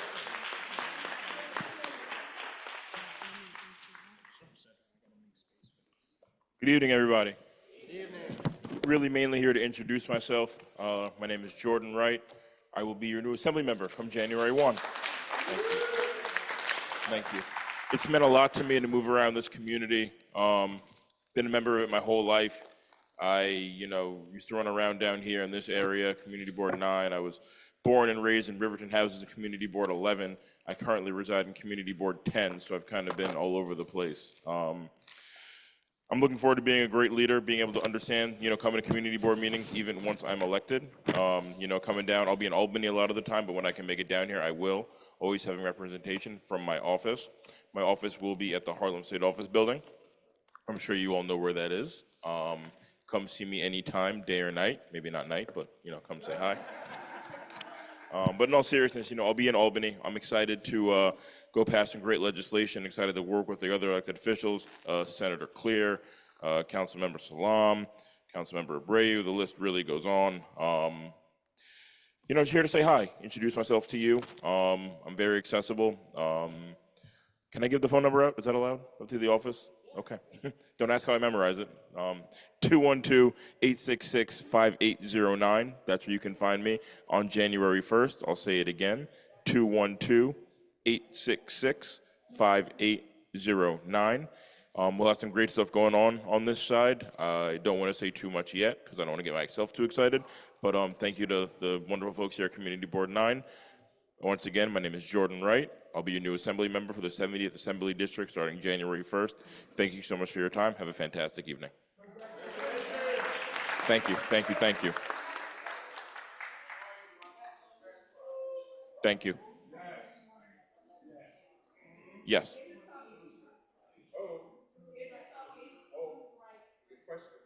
Guilty, yes.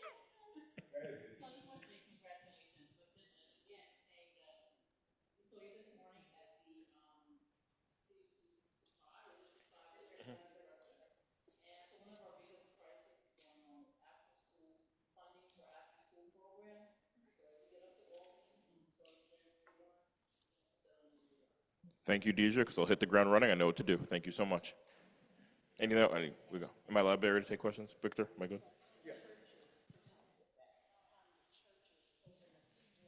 Okay. Okay. Will do. Thank you so much. Anything else? Yes.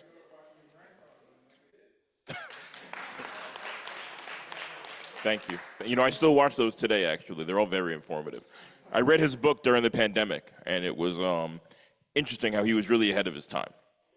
He really was. So I look forward to bearing that in mind as I go and I, embark on my own journey of servant leadership. So thank you all so much. I appreciate it.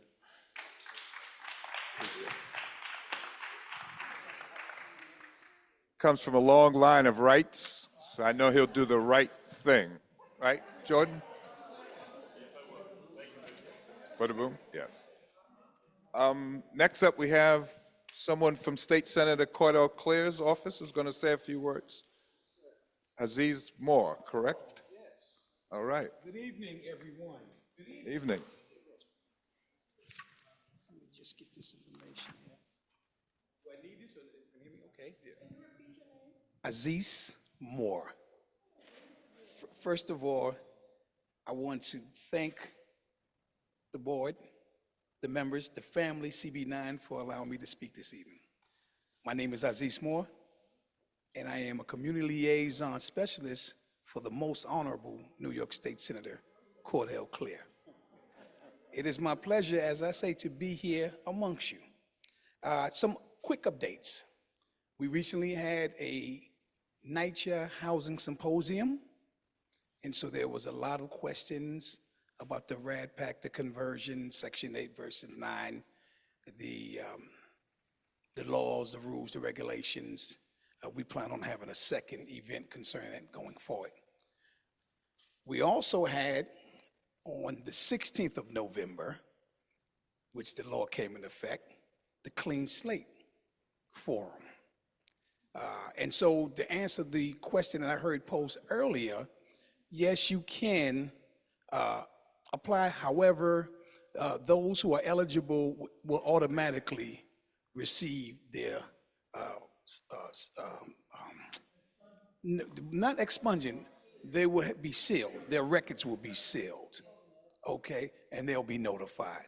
Yes, ma'am. What happened is it's similar to the Rockefeller drug law and the crack law when it was 101. When it dropped down to 18 to 1, it alleviated those who had been falsely in prison for that amount of time. We have tomorrow, may I sit this here, please? Thank you.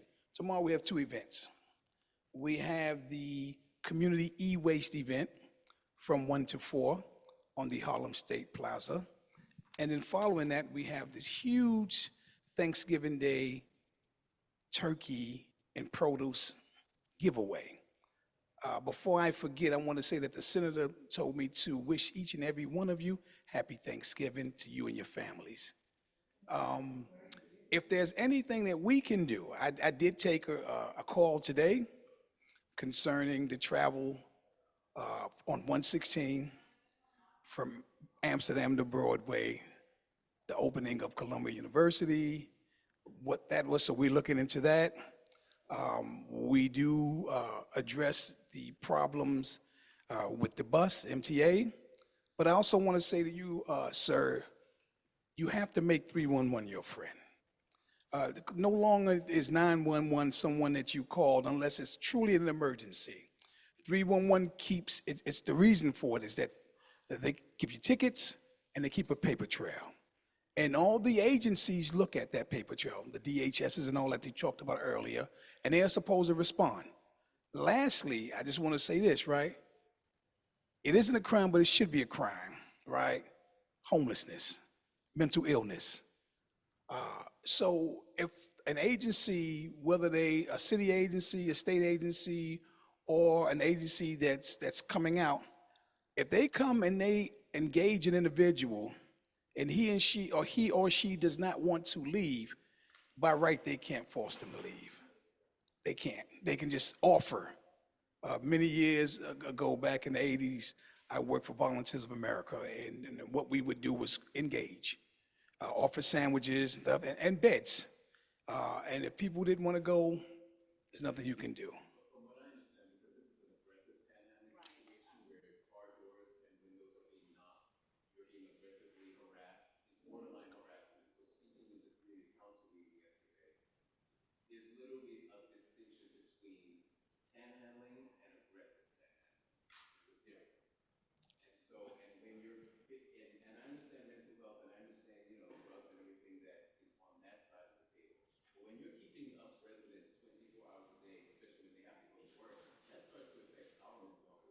No, understood. No, I'm not, I'm just giving you the, I'm sorry. Yes. Mhm.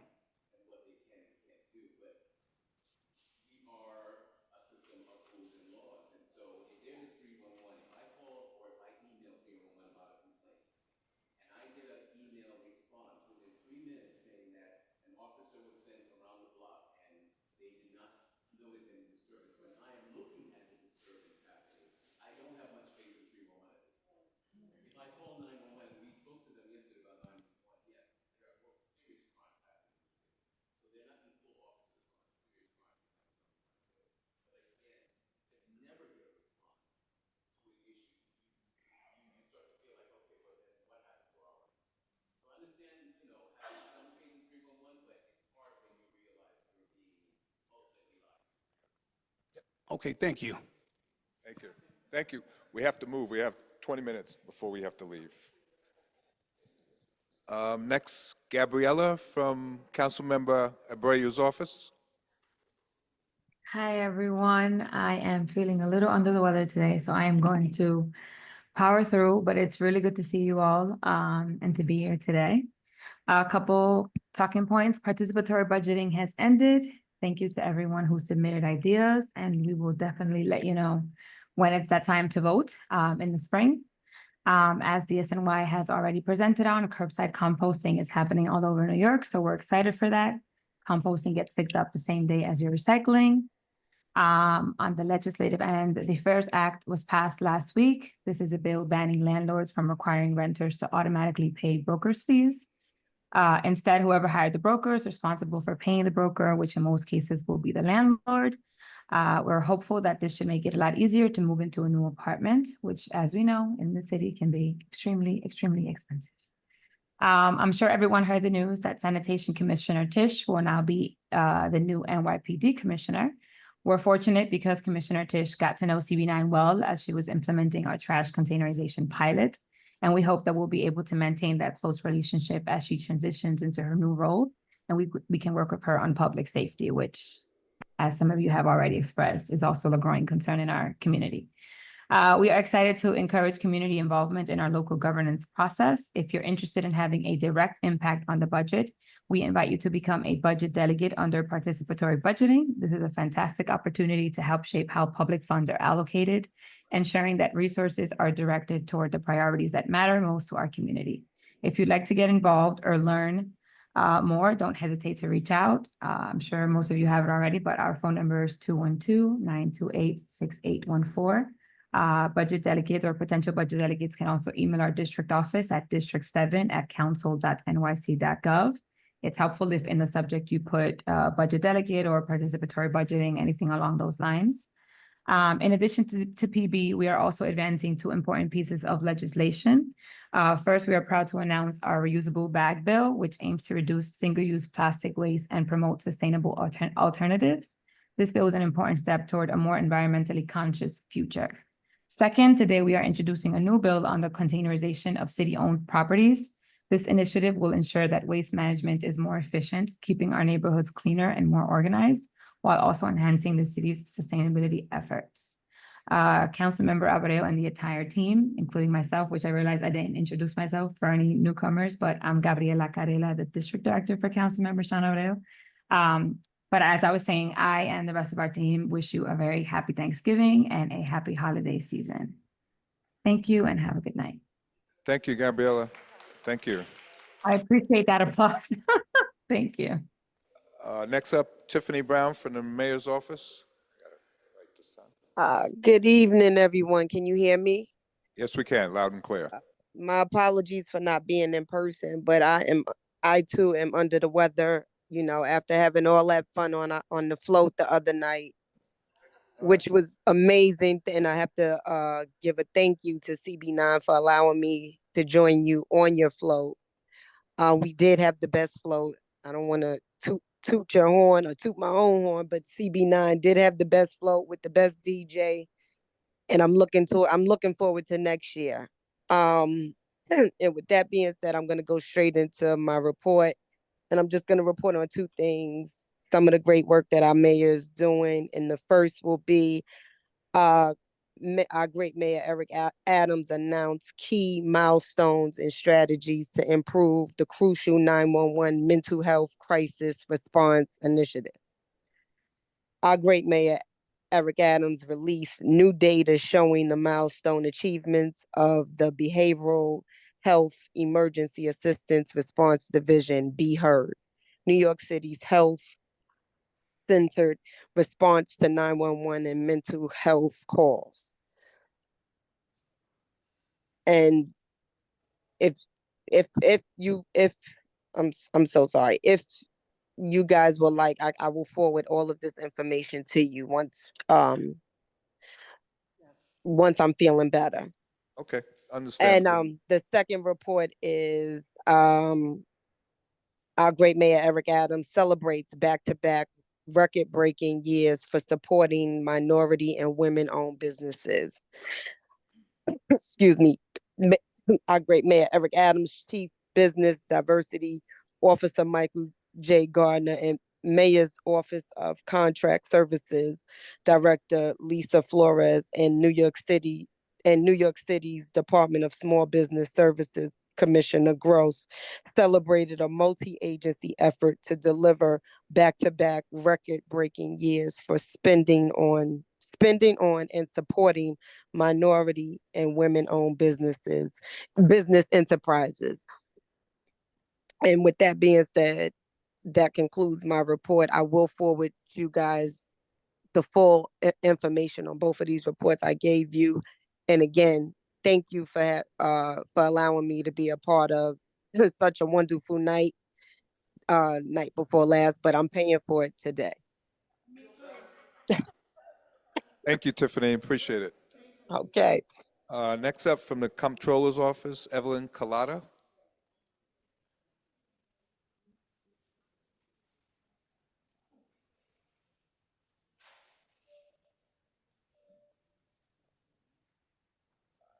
Thank you. Good evening. I wasn't trying to jump the queue. But thank you for the opportunity to allow us to present tonight. My name is Evelyn Collado, and I'm the Manhattan Borough Director for New York City Comptroller Brett Lander.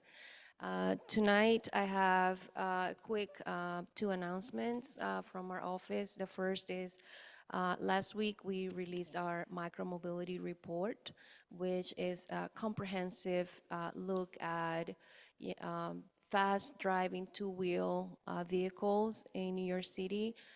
We took a look at everything, including efforts at the city, state, and federal level to sort of address this situation.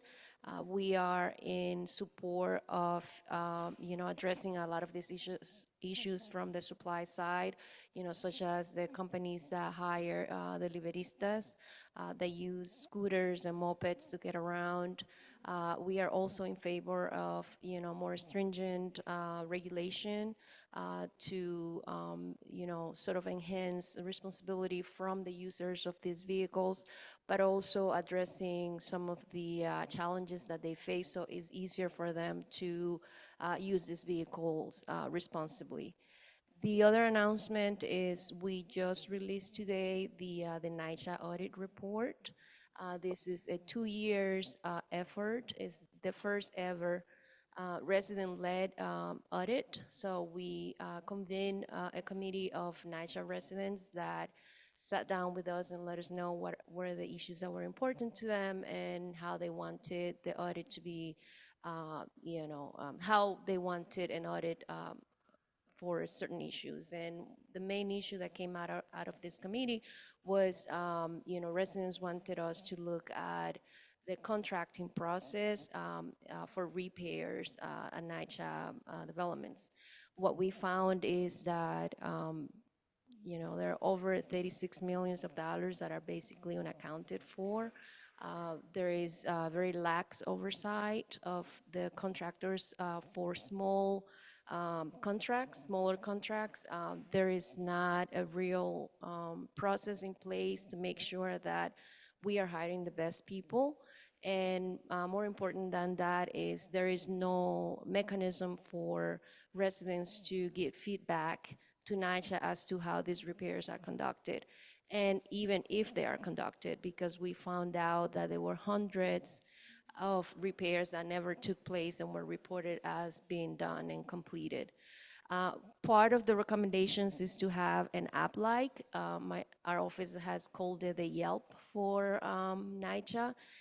We would like the city to invest in creating an app that residents will be able to access and get feedback on, the repairs happening on the complexes. So that's all for tonight. We send a newsletter every month, and I'm happy to circulate it again if anyone is interested. My email is ECOLLAD, as in David, @comptroller.nyc.gov. And the newsletter contains all the highlights for the month, and it's quite a lot that we do the Comptroller's Office. Thank you. We don't have time, unfortunately. Sorry. Oh, you're not going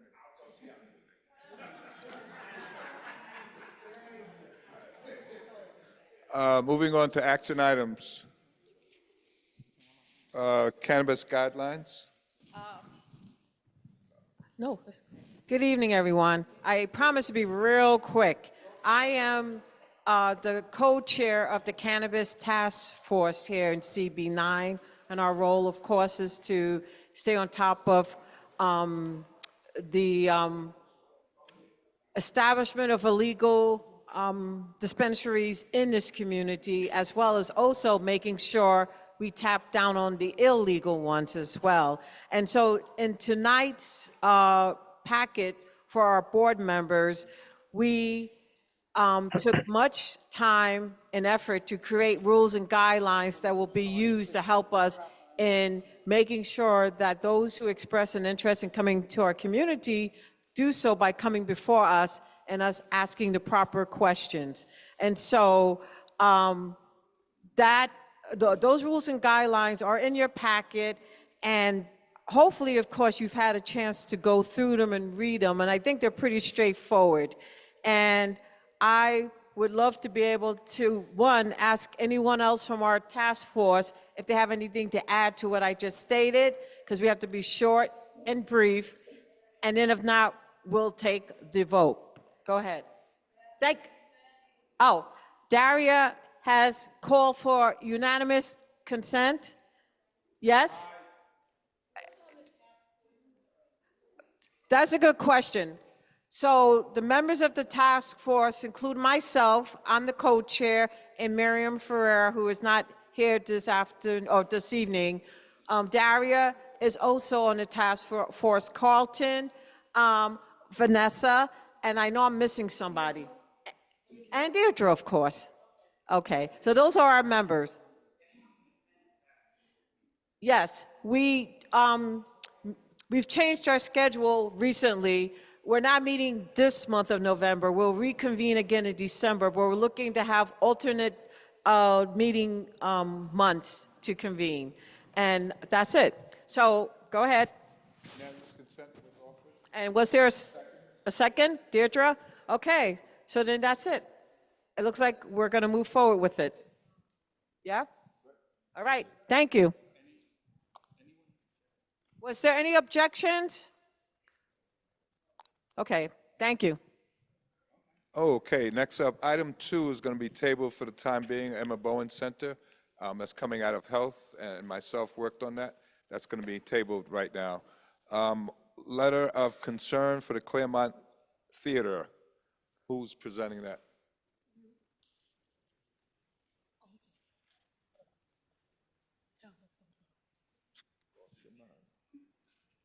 Heather, is that your item? Okay, who's presenting from the committee? The letter regarding the Claremont. the unauthorized work and the deterioration of the exterior structure of the Claremont Theater on 135th and Broadway, where the pediatrics place is in the ground floor. Number 3? I mean, that's pretty much it. Yeah, that's pretty much it. Okay. Like, they're writing a letter because there's been work done that hasn't had LPC permits, and they're not taking care of the landmark the way they should. Very well-written letter. Any objections to unanimous consent for this item? Hearing none, we'll move forward. Okay, item 4, letter of disapproval for Coda Ness LLC. Which?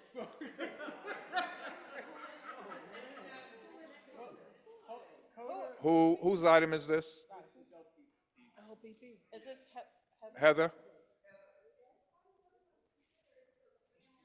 I'm sorry, Heather or Chris? Chris, Heather or Chris? Here. Do you want to come up, Chris? What is it? Coda LLC is requesting a letter of support from Landmarks, and there are a number of issues. There's Coda LLC and Coda Alliance. We had an extensive discussion during executive committee, and we are requesting denial.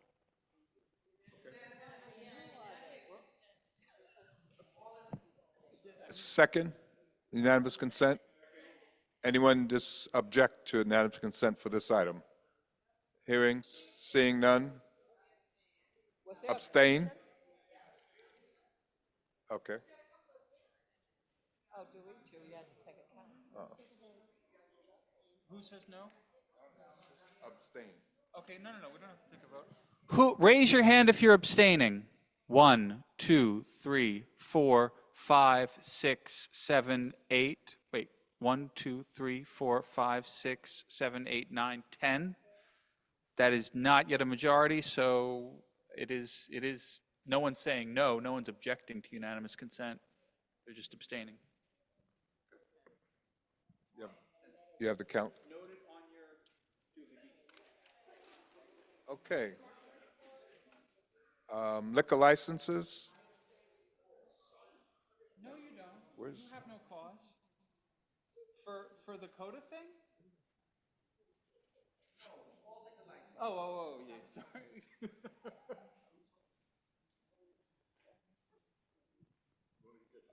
We, okay.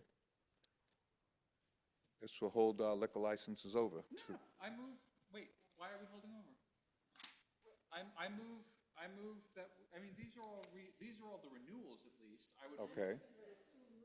There's two new Well, ones. no, but we do them in batches. So the renewals, I would move that items 7 through 12 be accepted with unanimous consent, given that they came out of committee. All right. Corp, Two abstentions. renewals, What, 2 abstentions? two abstentions, yes. New liquor licenses?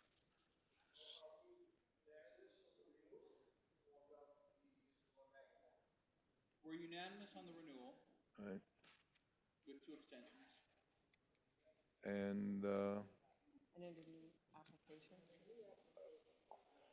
I might hold those over. I want to table those. Yes. Yes, What about the corporate change? that's fine. I heard that. Yeah, that's pretty straightforward. Right. Corporate change. Thank you. So as Akil informed us, the corporate change is just someone being removed from Shake Shack. One of the partners left or died. Right. So I would move for unanimous consent on that. Second. 2 abstentions. 2 people abstained. All righty. Victor, the only thing about, so there's one more Hexaco. That's not actually a new license. It's a modification from beer and wine to full. Okay. So All right, so we can, I would request that we do that too. unanimous consent on Hex and Company. It's a change from beer and wine to full liquor. Unanimous consent. Second. Okay. Abstaining. 1, 2.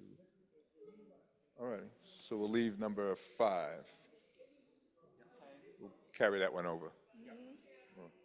Number 5 is tabled till next meeting. Right. All right. 5 and number 2. Any old business to discuss at this time? I have one very quick update. So today, the city council voted on City of Yes for housing opportunity.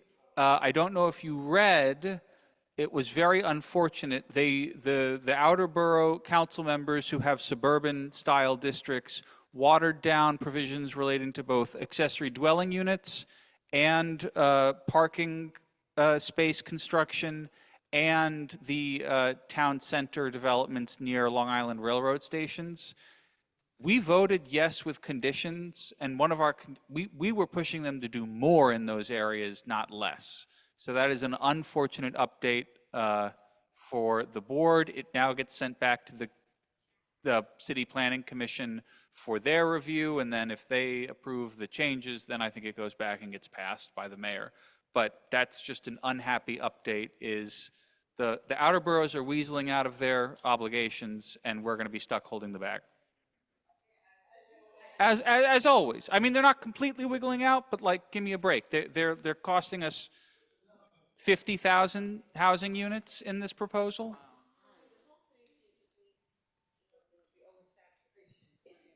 Okay. Any new business to discuss? Hearing none,